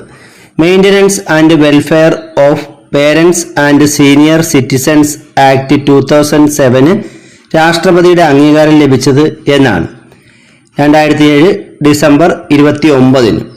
Maintenance and welfare of parents and senior citizens act 2007 രാഷ്ട്രപതിയുടെ അംഗീകാരം ലഭിച്ചത് 2007 December 29. Maintenance and welfare of parents and senior citizen act 2007 നിലവിൽ വന്നതെന്നാണ്? 2008 സെപ്റ്റംബർ 24. മുതിർന്ന പൗരന്മാരുടെ സംരക്ഷണാർത്ഥമുള്ള നിയമം 2007 നിലവിൽ വന്നത് 2008 സെപ്റ്റംബർ 24. ഈ നിയമത്തിലെ അധ്യായങ്ങളുടെ എണ്ണം എത്രയാണ്? 7. സെക്ഷനുകളുടെ എണ്ണം 32. Maintenance and welfare of parents and senior citizens ആക്ടിലെ അധ്യായങ്ങളുടെ എണ്ണം 7, സെക്ഷനുകളുടെ എണ്ണം 32. ഈ നിയമപ്രകാരം മുതിർന്ന പൗരന്മാർ എന്നാൽ 60 വയസ്സോ അതിൽ കൂടുതലോ പ്രായമുള്ള എല്ലാ ഇന്ത്യൻ പൗരന്മാരും മുതിർന്ന പൗരന്മാർ എന്ന കാറ്റഗറിയിൽ വരും. Maintenance and welfare of parents and senior citizens act 2007 പ്രകാരം പരാതി നൽകേണ്ട ട്രൈബ്യൂണലിന്റെ അധ്യക്ഷൻ ആരാണ്? റവന്യൂ ഡിവിഷണൽ ഓഫീസർ അല്ലെങ്കിൽ sub divisional officer. Maintenance and welfare of parents and citizens act 2007 പ്രകാരം പരാതി നൽകേണ്ട ട്രൈബ്യൂണലിന്റെ അധ്യക്ഷൻ റവന്യൂ ഡിവിഷണൽ ഓഫീസർ അല്ലെങ്കിൽ സബ് ഡിവിഷണൽ ഓഫീസറാണ്. Maintenance and welfare of parents and senior citizens act 2007 വൃദ്ധസദനങ്ങൾ സ്ഥാപിക്കുന്നതിനെ കുറിച്ച് പ്രതിപാദിക്കുന്ന സെക്ഷൻ ഏതാണ്? സെക്ഷൻ 19.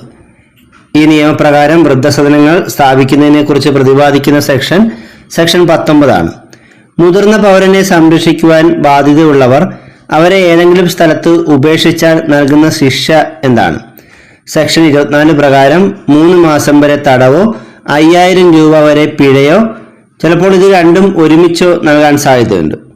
മുതിർന്ന പൗരനെ സംരക്ഷിക്കുവാൻ ബാധ്യതയുള്ളവർ അവരെ ഏതെങ്കിലും സ്ഥലത്ത് ഉപേക്ഷിച്ചാൽ നൽകുന്ന ശിക്ഷ സെക്ഷൻ 24 പ്രകാരം 3 മാസം വരെ തടവോ 5000 രൂപ വരെ പിഴയോ ആണ്. സ്ത്രീകളെ ആദരിക്കുന്നത് മൗലിക കർത്തവ്യമാണെന്ന് പ്രതിപാദിക്കുന്ന ഇന്ത്യൻ ഭരണഘടനാ വകുപ്പ് ഏതാണ്? Article 51A(e).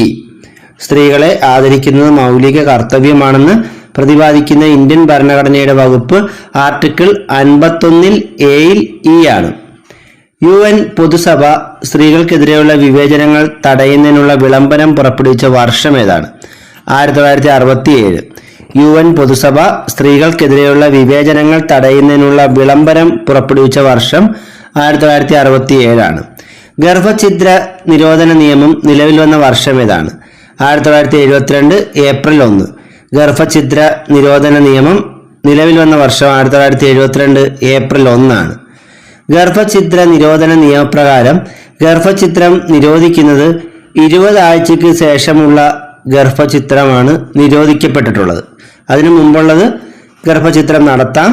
20 ആഴ്ചയ്ക്ക് ശേഷമുള്ള ഗർഭഛിദ്രം നിരോധിക്കപ്പെട്ടിട്ടുള്ളതാണ്. ലൈംഗിക പീഡനത്തിന് ഇരയായവർ, പ്രായപൂർത്തിയാകാത്തവർ, ഗർഭകാലത്ത് വിധവയാകുന്നവർ, ശാരീരികമോ മാനസികമോ ആയ വെല്ലുവിളികൾ നേരിടുന്നവർ എന്നിവർക്ക് ഗർഭഛിദ്രത്തിന് 24 ആഴ്ച വരെ സമയം അനുവദിച്ച കേന്ദ്ര നിയമ ഭേദഗതി നിലവിൽ വന്നത് എന്നാണ്? 2021 സെപ്റ്റംബർ 24. നമ്മൾ നേരത്തെ പഠിച്ചത് 20 ആഴ്ചയ്ക്ക് ശേഷമുള്ള ഗർഭഛിദ്രം നിരോധിച്ചിട്ടുണ്ട് എന്നാണ്. എന്നാൽ ഇതിനൊരു ഇളവ് ഉള്ളത് 2021 സെപ്റ്റംബർ 24 വന്ന കേന്ദ്ര നിയമ ഭേദഗതിയിൽ ഏതൊക്കെ വിഭാഗത്തിൽപ്പെടുന്ന ആളുകൾക്കാണ് ഇളവുള്ളത്? ലൈംഗിക പീഡനത്തിന് ഇരയായവർ, പ്രായപൂർത്തിയാകാത്തവർ, ഗർഭകാലത്ത് വിധവയാകുന്നവർ, ശാരീരിക മാനസിക വെല്ലുവിളികൾ നേരിടുന്നവർ എന്നിവർക്ക് ഗർഭചിത്രത്തിന് 24 ആഴ്ച വരെ സമയം അനുവദിച്ചിട്ടുള്ള ഭേദഗതിയാണ് 2021 സെപ്റ്റംബർ 24 നിലവിൽ വന്നത്. Indecent representation of woman act parliament പാസാക്കിയ വർഷം ഏതാണ്? 1986. Indecent representation of woman act parliament പാസാക്കിയത് 1986 സ്ത്രീ ശാക്തീകരണത്തിനായി പൂർണ്ണശക്തി ദൗത്യം ഇന്ത്യ ഗവൺമെന്റ് ആരംഭിച്ച വർഷം ഏതാണ്? 2010. സ്ത്രീ ശാക്തീകരണത്തിനായി പൂർണ്ണശക്തി ദൗത്യം ഇന്ത്യ ഗവൺമെന്റ് ആരംഭിച്ചത് 2010. ജോലി സ്ഥലങ്ങളിൽ സ്ത്രീകൾക്കെതിരെയുള്ള ലൈംഗിക പീഡനം തടയാനുള്ള നിയമം നിലവിൽ വന്ന വർഷം ഏതാണ്? 2013 ഡിസംബർ 9. ജോലി സ്ഥലങ്ങളിൽ സ്ത്രീകൾക്കെതിരെയുള്ള ലൈംഗിക പീഡനം തടയാനുള്ള നിയമം നിലവിൽ വന്ന വർഷം 2013 ഡിസംബർ 9. ഇന്ത്യയിൽ കുടുംബ കോടതി നിയമം നിലവിൽ വന്ന വർഷം ഏതാണ്? 1984. ഇന്ത്യയിൽ കുടുംബ കോടതി നിയമം നിലവിൽ വന്ന വർഷം 1984. കേരളത്തിൽ കുടുംബ കോടതികൾ സ്ഥാപിതമായ വർഷം ഏതാണ്? 1992. കേരളത്തിൽ കുടുംബ കോടതികൾ സ്ഥാപിതമായ വർഷം 1992. സതി നിരോധന നിയമം പാസാക്കിയ വർഷം ഏതാണ്? 1987. സതി നിരോധന നിയമം പാസാക്കിയ വർഷം 1987. സ്ത്രീകൾക്കെതിരെയുള്ള അക്രമ നിർമ്മാർജ്ജന ദിനമായി ആചരിക്കുന്നത് എന്നാണ്? നവംബർ 25. സ്ത്രീകൾക്കെതിരെയുള്ള അക്രമ നിർമ്മാർജ്ജന ദിനമായി ആചരിക്കുന്നത് നവംബർ 25. അന്തർദേശീയ വനിതാ ദിനം എന്നാണ്? മാർച്ച് 8. അന്തർദേശീയ വനിതാ ദിനം മാർച്ച് 8. വിവാഹബന്ധം വേർപെടുത്തിയ മുസ്ലിം വനിതകൾക്ക് ജീവനാംശം നൽകുന്നതിനായി നിയമനിർമ്മാണം നടത്താൻ ആസ്പദമായ കേസ് ഏതാണ്? 1985 ഷാബാനു കേസ്. വിവാഹബന്ധം വേർപെടുത്തിയ മുസ്ലിം വനിതകൾക്ക് ജീവനാംശം നൽകുന്നതിനായി നിയമനിർമ്മാണം നടത്താൻ ആസ്പദമായ കേസ് 1985 ഷാബാനു കേസാണ്. ജോലി സ്ഥലത്തെ ലൈംഗിക അതിക്രമം തടയുന്നതിനായി നിയമനിർമ്മാണം നടത്താൻ ആസ്പദമായ കേസ് ഏതാണ്? 1997 വിശാഖ കേസ്. ജോലി സ്ഥലത്തെ ലൈംഗിക അതിക്രമം തടയുന്നതിനായി നിയമനിർമ്മാണം നടത്താൻ ആസ്പദമായ കേസ് 1997 വിശാഖ കേസാണ്. സ്ത്രീ ശാക്തീകരണ വർഷമായി ഭാരത സർക്കാർ പ്രഖ്യാപിച്ച വർഷം ഏതാണ്? 2001. സ്ത്രീ ശാക്തീകരണ വർഷമായി ഭാരത സർക്കാർ പ്രഖ്യാപിച്ച വർഷം 2001. ഇന്ത്യയിൽ സ്ത്രീ ശാക്തീകരണത്തിനായുള്ള ദേശീയ നയം നടപ്പിലാക്കിയ വർഷം ഏതാണ്? 2001. ഇന്ത്യയിൽ സ്ത്രീ ശാക്തീകരണത്തിനായുള്ള ദേശീയ നയം നടപ്പിലാക്കിയ വർഷം 2001. ഹിന്ദു മാരേജ് ആക്ട് പാസാക്കിയ വർഷം ഏതാണ്? 1955 മെയ് 18. ഹിന്ദു മാരേജ് ആക്ട് പാസാക്കിയ വർഷം 1955 മെയ് 18. ഇന്ത്യയിൽ സ്ത്രീധന നിരോധന നിയമം നിലവിൽ വന്നത് എന്നാണ്? 1961 ജൂലൈ 1. ഇന്ത്യയിൽ സ്ത്രീധന നിരോധന നിയമം നിലവിൽ വന്നത് 1961 ജൂലൈ 1. സ്ത്രീധന നിരോധന നിയമത്തിൽ ഭേദഗതി ചെയ്ത വർഷങ്ങൾ ഏതെല്ലാമാണ്? 1984 1986. സ്ത്രീധന നിരോധന നിയമത്തിൽ ഭേദഗതി ചെയ്ത വർഷങ്ങൾ 1984 1986. സ്ത്രീധനവുമായി ബന്ധപ്പെട്ട മരണത്തിന് നൽകുന്ന കുറഞ്ഞ ശിക്ഷ എത്രയാണ്? 7 വർഷം തടവ്. സ്ത്രീധനവുമായി ബന്ധപ്പെട്ട മരണത്തിന് നൽകുന്ന കൂടിയ ശിക്ഷ ജീവപര്യന്തം തടവുമാണ്. സ്ത്രീധനവുമായി ബന്ധപ്പെട്ട മരണത്തിന് നൽകുന്ന കുറഞ്ഞ ശിക്ഷ 7 വർഷം തടവും കൂടിയ ശിക്ഷ ജീവപര്യന്തം തടവുമാണ്. സ്ത്രീധനം ആവശ്യപ്പെട്ടാൽ ലഭിക്കാവുന്ന ശിക്ഷ എന്താണ്? 6 മാസത്തിൽ കുറയാത്തതും 2 വർഷം വരെ ആകാവുന്നതുമായ തടവ് ശിക്ഷയും 10,000 രൂപ പിഴയും. സ്ത്രീധനം ആവശ്യപ്പെട്ടാൽ ലഭിക്കാവുന്ന ശിക്ഷ 6 മാസത്തിൽ കുറയാത്തതും 2 വർഷം വരെ ആകാവുന്നതുമായ തടവും 10,000 രൂപ പിഴയും. സ്ത്രീധന നിരോധന ഓഫീസർമാരെ നിയമിക്കാനുള്ള അധികാരം ആർക്കാണ്? സംസ്ഥാന സർക്കാരിന്. സ്ത്രീധന നിരോധന ഓഫീസർമാരെ നിയമിക്കാനുള്ള അധികാരം സംസ്ഥാന സർക്കാരിനാണ്. ദേശീയ വനിതാ കമ്മീഷൻ നിലവിൽ വന്നത് എന്നാണ്? 1992 ജനുവരി 31. ദേശീയ വനിതാ കമ്മീഷൻ നിലവിൽ വന്നത് 1992 ജനുവരി 31. ദേശീയ വനിതാ കമ്മീഷൻ നിയമത്തിന് രാഷ്ട്രപതിയുടെ അംഗീകാരം ലഭിച്ചതെന്നാണ്? 1990 ഓഗസ്റ്റ് 30. ദേശീയ വനിതാ കമ്മീഷൻ നിയമത്തിന് രാഷ്ട്രപതിയുടെ അംഗീകാരം ലഭിച്ചത് 1990 ഓഗസ്റ്റ് 30. ദേശീയ വനിതാ കമ്മീഷന്റെ അംഗസംഖ്യ എത്രയാണ്? ചെയർപേഴ്സൺ ഉൾപ്പെടെ 6 പേർ. ദേശീയ വനിതാ കമ്മീഷനിൽ ചെയർപേഴ്സൺ ഉൾപ്പെടെ 6 പേരാണ് ഉള്ളത്. ദേശീയ വനിതാ കമ്മീഷനിൽ അംഗമായ ആദ്യ പുരുഷൻ ആരാണ്? അലോക് റാവത്ത്. ദേശീയ വനിതാ കമ്മീഷനിൽ അംഗമായ ആദ്യ പുരുഷൻ അലോക് റാവത്താണ്. ദേശീയ വനിതാ കമ്മീഷൻ അംഗങ്ങളുടെ കാലാവധി എത്രയാണ്? 3 വർഷം അല്ലെങ്കിൽ 65 വയസ്സ്. ദേശീയ വനിതാ കമ്മീഷൻ അംഗങ്ങളുടെ കാലാവധി 3 വർഷം അല്ലെങ്കിൽ 65 വയസ്സാണ്. ദേശീയ വനിതാ കമ്മീഷന്റെ പ്രഥമ അധ്യക്ഷ ആരായിരുന്നു? ജയന്തി പട്നായിക്. ദേശീയ വനിതാ കമ്മീഷന്റെ പ്രഥമ അധ്യക്ഷ ജയന്തി പട്നായിക് ആയിരുന്നു. ദേശീയ വനിതാ കമ്മീഷന്റെ നിലവിലെ അധ്യക്ഷ ആരാണ്? രേഖ ശർമ്മ. ദേശീയ വനിതാ കമ്മീഷന്റെ നിലവിലെ അധ്യക്ഷ രേഖ ശർമ്മയാണ്. ദേശീയ വനിതാ കമ്മീഷന്റെ ആസ്ഥാനം എവിടെയാണ്? നിർഭയ ഭവൻ. ന്യൂഡൽഹിയിലെ നിർഭയ ഭവനാണ് ദേശീയ വനിതാ കമ്മീഷന്റെ ആസ്ഥാനം. ദേശീയ വനിതാ കമ്മീഷന്റെ പ്രസിദ്ധീകരണം ഏതാണ്? രാഷ്ട്രമഹിള. ദേശീയ വനിതാ കമ്മീഷന്റെ പ്രസിദ്ധീകരണമാണ് രാഷ്ട്രമഹിള. ദേശീയ വനിതാ കമ്മീഷന്റെ വെബ് പോർട്ടലിന്റെ പേരെന്താണ്? നാരി.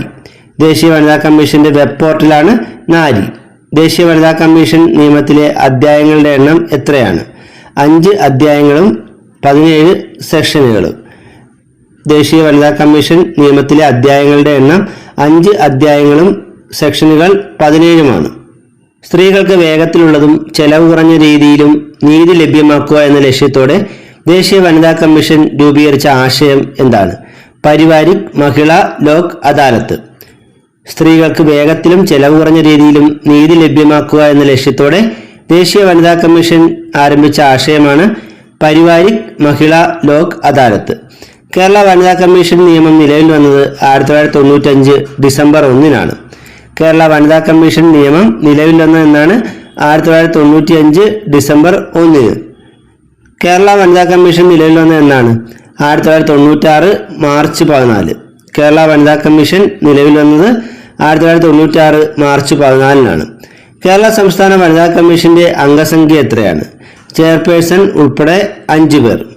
കേരള സംസ്ഥാന വനിതാ കമ്മീഷന്റെ അംഗസംഖ്യ ചെയർപേഴ്സൺ ഉൾപ്പെടെ 5 സംസ്ഥാന വനിതാ കമ്മീഷൻ അംഗങ്ങളുടെ കാലാവധി എത്രയാണ്? 5 വർഷം. സംസ്ഥാന വനിതാ കമ്മീഷൻ അംഗങ്ങളുടെ കാലാവധി 5 വർഷമാണ്. കേരള സംസ്ഥാന വനിതാ കമ്മീഷന്റെ ആസ്ഥാനം എവിടെയാണ്? തിരുവനന്തപുരം. കേരള സംസ്ഥാന വനിതാ കമ്മീഷന്റെ ആസ്ഥാനം തിരുവനന്തപുരമാണ്. കേരള സംസ്ഥാന വനിതാ കമ്മീഷന്റെ പ്രഥമ അധ്യക്ഷ ആരായിരുന്നു? സുഗതകുമാരി. കേരള സംസ്ഥാന വനിതാ കമ്മീഷന്റെ പ്രഥമ അധ്യക്ഷ സുഗതകുമാരിയാണ്. കേരള സംസ്ഥാന വനിതാ കമ്മീഷന്റെ നിലവിലെ അധ്യക്ഷ ആരാണ്? പി സതീദേവി. കേരള സംസ്ഥാന വനിതാ കമ്മീഷന്റെ നിലവിലെ ചെയർപേഴ്സൺ പി സതീദേവിയാണ്. കേരള സംസ്ഥാന വനിതാ കമ്മീഷന്റെ പ്രസിദ്ധീകരണം എന്താണ്? സ്ത്രീ ശക്തി. കേരള സംസ്ഥാന വനിതാ കമ്മീഷന്റെ ഔദ്യോഗിക പ്രസിദ്ധീകരണമാണ് സ്ത്രീ ശക്തി. ഗാർഹിക പീഡന നിരോധന നിയമത്തിൽ ഇന്ത്യൻ രാഷ്ട്രപതി ഒപ്പുവെച്ചത് എന്നാണ്? 2005 സെപ്റ്റംബർ 13. ഗാർഹിക പീഡന നിരോധന നിയമത്തിൽ ഇന്ത്യൻ രാഷ്ട്രപതി ഒപ്പുവെച്ചത് 2005 സെപ്റ്റംബർ 13-നാണ്. ഇന്ത്യയിൽ ഗാർഹിക പീഡന നിരോധന നിയമം നിലവിൽ വന്നത് എന്നാണ്? 2006 ഒക്ടോബർ 26-ന്. ഇന്ത്യയിൽ ഗാർഹിക പീഡന നിരോധന നിയമം നിലവിൽ വന്നത് 2006 ഒക്ടോബർ 26-നാണ്. ഇന്ത്യയിൽ ഗാർഹിക പീഡന നിരോധന നിയമം നിലവിൽ വന്ന സമയത്ത് രാഷ്ട്രപതി ആരായിരുന്നു? APJ അബ്ദുൽ കലാം. പ്രധാനമന്ത്രി ഡോക്ടർ മൻമോഹൻ സിംഗുമായിരുന്നു. ഇന്ത്യയിൽ ഗാർഹിക പീഡന നിരോധന നിയമം നിലവിൽ വന്ന സമയത്തെ രാഷ്ട്രപതി APJ അബ്ദുൽ കലാമും പ്രധാനമന്ത്രി മൻമോഹൻ സിംഗുമായിരുന്നു. ഗാർഹിക പീഡന നിരോധന നിയമത്തിലെ അധ്യായങ്ങളുടെ എണ്ണം എത്രയാണ്? 5. വകുപ്പുകളുടെ എണ്ണം 37-മാണ്. ഗാർഹിക പീഡന നിരോധന നിയമത്തിലെ അധ്യായങ്ങളുടെ എണ്ണം 5-ഉം വകുപ്പുകളുടെ എണ്ണം 37-മാണ്. ഗാർഹിക പീഡന നിരോധന നിയമത്തിൽ ഗാർഹിക അതിക്രമത്തെക്കുറിച്ച് പ്രതിപാദിക്കുന്ന അധ്യായം ഏതാണ്? അധ്യായം 2. ഗാർഹിക പീഡന നിരോധന നിയമത്തിൽ ഗാർഹിക അതിക്രമത്തെക്കുറിച്ച് പ്രതിപാദിക്കുന്ന അധ്യായം 2-ആണ്. ഗാർഹിക പീഡന നിരോധന നിയമത്തിൽ പ്രൊട്ടക്ഷൻ ഓഫീസർമാർ, സേവനദാതാക്കൾ എന്നിവരുടെ അധികാരങ്ങളും ചുമതലകളെക്കുറിച്ചും പ്രതിപാദിക്കുന്ന അധ്യായം ഏതാണ്? അധ്യായം 3. ഗാർഹിക പീഡന നിരോധന നിയമത്തിൽ പ്രൊട്ടക്ഷൻ ഓഫീസർമാർ, സേവനദാതാക്കൾ എന്നിവരുടെ അധികാരങ്ങളും ചുമതലകളെക്കുറിച്ചും പ്രതിപാദിക്കുന്ന അധ്യായം 3-ആണ്. ഗാർഹിക പീഡന നിരോധന നിയമപ്രകാരം എത്ര വയസ്സിന് താഴെയുള്ളവരെയാണ് കുട്ടികളായി പരിഗണിക്കുന്നത്? 18. ഗാർഹിക പീഡന നിരോധന നിയമപ്രകാരം 18 വയസ്സിന് താഴെ പ്രായമുള്ളവരെയാണ് കുട്ടികളായി പരിഗണിക്കുന്നത്. ഗാർഹിക പീഡന നിരോധന നിയമത്തിൽ പീഡനങ്ങളെ 4ആയി തരംതിരിച്ചിട്ടുണ്ട്. അവ ഏതൊക്കെയാണ്? ശാരീരിക പീഡനം, ലൈംഗിക പീഡനം, സാമ്പത്തിക പീഡനം, വാക്കാലോ വൈകാരികമോ ആയ പീഡനം. ഗാർഹിക പീഡന നിരോധന നിയമത്തിൽ പീഡനങ്ങളെ 4ആയി തരംതിരിച്ചിരിക്കുന്നത് ശാരീരിക പീഡനം, ലൈംഗിക പീഡനം, സാമ്പത്തിക പീഡനം, വാക്കാലോ വൈകാരികമോ ആയ പീഡനം എന്നിങ്ങനെയാണ്. ഗാർഹിക പീഡനത്തിന് ഇരയായ സ്ത്രീക്ക് എല്ലാ സഹായവും നൽകേണ്ടത് ആരുടെ കടമയാണ്? പ്രൊട്ടക്ഷൻ ഓഫീസറുടെയും സേവനദാതാവിൻ്റെയും. ഗാർഹിക പീഡനത്തിന് ഇരയായ സ്ത്രീക്ക് എല്ലാ സഹായവും നൽകേണ്ടത് ആരുടെ കടമയാണ്? പ്രൊട്ടക്ഷൻ ഓഫീസറുടെയും സേവനദാതാവിൻ്റെയും. ഗാർഹിക പീഡന നിരോധന നിയമപ്രകാരം പരാതി നൽകേണ്ടത് ആർക്കാണ്?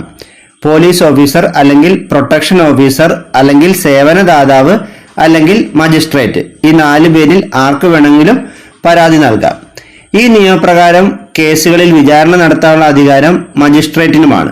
അപ്പോൾ ഗാർഹിക പീഡന നിരോധന നിയമപ്രകാരം പരാതി നൽകേണ്ടത് ഒന്നെങ്കിൽ പോലീസ് ഓഫീസർ അല്ലെങ്കിൽ പ്രൊട്ടക്ഷൻ ഓഫീസർ അല്ലെങ്കിൽ സേവനദാതാവ് അല്ലെങ്കിൽ മജിസ്ട്രേറ്റ്. എന്നാൽ ഈ നിയമപ്രകാരം കേസുകളിൽ വിചാരണ നടത്താൻ അധികാരമുള്ളത് മജിസ്ട്രേറ്റിന് മാത്രമാണ്. ഗാർഹിക പീഡന നിരോധന നിയമത്തിൽ ഷെൽട്ടർ ഹോമുകളുടെ ചുമതലകളെ പറ്റി പ്രതിപാദിക്കുന്ന വകുപ്പ് ഏതാണ്? സെക്ഷൻ 6. ഗാർഹിക പീഡന നിരോധന നിയമത്തിൽ ഷെൽട്ടർ ഹോമുകളുടെ ചുമതലകളെ പറ്റി പ്രതിപാദിക്കുന്ന വകുപ്പ് സെക്ഷൻ 6 ആണ്. പ്രൊട്ടക്ഷൻ ഓഫീസർമാരുടെ ചുമതലകളെയും പ്രവർത്തനങ്ങളെയും പറ്റി പ്രതിപാദിക്കുന്ന വകുപ്പ് ഏതാണ്? സെക്ഷൻ 9. ഗാർഹിക പീഡന നിരോധന നിയമത്തിൽ പ്രൊട്ടക്ഷൻ ഓഫീസർമാരുടെ ചുമതലകളെയും പ്രവർത്തനങ്ങളെയും കുറിച്ച് പ്രതിപാദിക്കുന്ന വകുപ്പ് സെക്ഷൻ 9 ആണ്. സേവനദാതാക്കളെ പറ്റി പ്രതിപാദിക്കുന്ന വകുപ്പ് സെക്ഷൻ 10 ആണ്. ഗാർഹിക പീഡന നിരോധന നിയമത്തിൽ സേവനദാതാക്കളെ പറ്റി പ്രതിപാദിക്കുന്ന വകുപ്പ് സെക്ഷൻ 10 ആണ്. ഗാർഹിക പീഡന നിരോധന നിയമത്തിൽ മജിസ്ട്രേറ്റിനുള്ള അപേക്ഷയെക്കുറിച്ച് പ്രതിപാദിക്കുന്ന വകുപ്പ് ഏതാണ്? സെക്ഷൻ 12. ഗാർഹിക പീഡന നിരോധന നിയമത്തിൽ മജിസ്ട്രേറ്റിനുള്ള അപേക്ഷയെക്കുറിച്ച് പ്രതിപാദിക്കുന്ന വകുപ്പ് സെക്ഷൻ 12 ആണ്. ഗാർഹിക പീഡന നിരോധന നിയമപ്രകാരം പരാതി ലഭിച്ചാൽ ഡൊമസ്റ്റിക് ഇൻസിഡന്റ് റിപ്പോർട്ട് അതായത് DIR തയ്യാറാക്കി മജിസ്ട്രേറ്റിന് സമർപ്പിക്കേണ്ട ചുമതല ആർക്കാണ്? പ്രൊട്ടക്ഷൻ ഓഫീസർ അല്ലെങ്കിൽ സേവനദാതാവിന്. ഗാർഹിക പീഡന നിരോധന നിയമപ്രകാരം പരാതി ലഭിച്ചാൽ ഡൊമസ്റ്റിക് ഇൻസിഡന്റ് റിപ്പോർട്ട് തയ്യാറാക്കി മജിസ്ട്രേറ്റിന് സമർപ്പിക്കേണ്ട ചുമതല പ്രൊട്ടക്ഷൻ ഓഫീസറിനോ അല്ലെങ്കിൽ സേവനദാതാവിനോ ആണ്. ഗാർഹിക പീഡന നിരോധന നിയമത്തിന്റെ ഗുണഭോക്താക്കൾ ആരെല്ലാമാണ്? സ്ത്രീകളും കുട്ടികളും. ഗാർഹിക പീഡന നിരോധന നിയമത്തിന്റെ ഗുണഭോക്താക്കൾ സ്ത്രീകളും കുട്ടികളുമാണ്. ഗാർഹിക പീഡന നിരോധന നിയമപ്രകാരം കോടതിയിൽ അപ്പീൽ സമർപ്പിക്കാനുള്ള സമയപരിധി എത്രയാണ്? 30 ദിവസം. ഗാർഹിക പീഡന നിരോധന നിയമപ്രകാരം കോടതിയിൽ അപ്പീൽ സമർപ്പിക്കാനുള്ള സമയപരിധി 30 ദിവസമാണ്. ഗാർഹിക പീഡന നിരോധന നിയമപ്രകാരം എല്ലാ ജില്ലകളിലും പ്രൊട്ടക്ഷൻ ഓഫീസർമാരെ നിയമിക്കുന്നത് ഏത് വകുപ്പ് പ്രകാരമാണ്? സെക്ഷൻ 8-ൽ 1. ഗാർഹിക പീഡന നിരോധന നിയമപ്രകാരം എല്ലാ ജില്ലകളിലും പ്രൊട്ടക്ഷൻ ഓഫീസർമാരെ നിയമിക്കുന്നത് സെക്ഷൻ 8-ൽ 1 പ്രകാരമാണ്. കുട്ടികളുടെ സുരക്ഷ ഉറപ്പാക്കുന്നതിന് വേണ്ടി നിലവിൽ വന്ന പ്രധാന നിയമങ്ങൾ ഏതെല്ലാമാണ്? ജുവനൈൽ ജസ്റ്റിസ് ആക്ടും പോക്സോ നിയമവും. കുട്ടികളുടെ സുരക്ഷ ഉറപ്പാക്കുന്നതിന് വേണ്ടി നിലവിൽ വന്ന പ്രധാന നിയമങ്ങൾ ആണ് ജുവനൈൽ ജസ്റ്റിസ് ആക്ടും പോക്സോ ആക്ടും. Commission for protection of child right act 2005 പാസാക്കിയതെന്നാണ്. 2005-ൽ പാസാക്കിയ നിയമമാണിത്. ഇത് നിലവിൽ വന്നത് 2007 ഫെബ്രുവരി 5-നാണ്. Commission for protection of child rights act നിലവിൽ വന്നത് 2007 ഫെബ്രുവരി 5-നാണ്. 18 വയസ്സിന് താഴെയുള്ള കുട്ടികളുടെ സംരക്ഷണത്തിന് വേണ്ടി NCPCR അതായത് ദേശീയ ബാലാവകാശ കമ്മീഷൻ. NCPCRന്റെ പൂർണ്ണരൂപം national commission for protection of child rights എന്നാണ്. അപ്പോൾ ദേശീയ ബാലാവകാശ കമ്മീഷൻ നിലവിൽ വന്നത് 2007 മാർച്ച് 5-നാണ്. ആസ്ഥാനം ന്യൂഡൽഹിയാണ്. NCPCR നിലവിൽ വന്നതെന്നാണ് 2007 മാർച്ച് 5-നാണ്. ആസ്ഥാനം ന്യൂഡൽഹി. NCPCR അല്ലെങ്കിൽ ദേശീയ ബാലാവകാശ കമ്മീഷന്റെ അംഗസംഖ്യ എത്രയാണ്? ചെയർപേഴ്സണെ കൂടാതെ 6 അംഗങ്ങൾ ആണ് ഉള്ളത്. അപ്പം മൊത്തം 7 അംഗങ്ങൾ. NCPCR അഥവാ ദേശീയ ബാലാവകാശ കമ്മീഷന്റെ പ്രഥമ അധ്യക്ഷ ആരായിരുന്നു? ശാന്ത സിൻഹ. NCPCRന്റെ പ്രഥമ അധ്യക്ഷ ശാന്ത സിൻഹയാണ്. NCPCRന്റെ നിലവിലെ അധ്യക്ഷ പ്രിയങ്ക് കനുങ്കയാണ്. NCPCRന്റെ നിലവിലെ അധ്യക്ഷ ആരാണ്? പ്രിയങ്ക് കനുങ്ക. ദേശീയ ബാലാവകാശ കമ്മീഷൻ എന്ന് ചോദിച്ചാലും NCPCRും ഒന്ന് തന്നെയാണ്. NCPCR ചെയർപേഴ്സന്റെ കാലാവധി എത്രയാണ്? 3 വർഷം അല്ലെങ്കിൽ 65 വയസ്സാണ്. NCPCR ചെയർപേഴ്സന്റെ കാലാവധി 3 വർഷം അല്ലെങ്കിൽ 65 വയസ്സും മറ്റംഗങ്ങളുടെ കാലാവധി 3 വർഷം അല്ലെങ്കിൽ 62 വയസ്സുമാണ്. ദേശീയ ബാലാവകാശ കമ്മീഷൻ അംഗങ്ങളെ നിയമിക്കുന്നതും നീക്കം ചെയ്യുന്നതും കേന്ദ്ര സർക്കാരാണ്. ദേശീയ ബാലാവകാശ കമ്മീഷൻ അംഗങ്ങളെ നിയമിക്കുന്നതും നീക്കം ചെയ്യുന്നതും കേന്ദ്ര സർക്കാരാണ്. ദേശീയ ബാലാവകാശ കമ്മീഷൻ ചെയർപേഴ്സണെ തിരഞ്ഞെടുക്കുന്ന 3-അംഗ സെലക്ഷൻ കമ്മിറ്റിയുടെ അധ്യക്ഷൻ ആരാണ്? മാനവ വിഭവശേഷി വികസന വകുപ്പ് മന്ത്രി.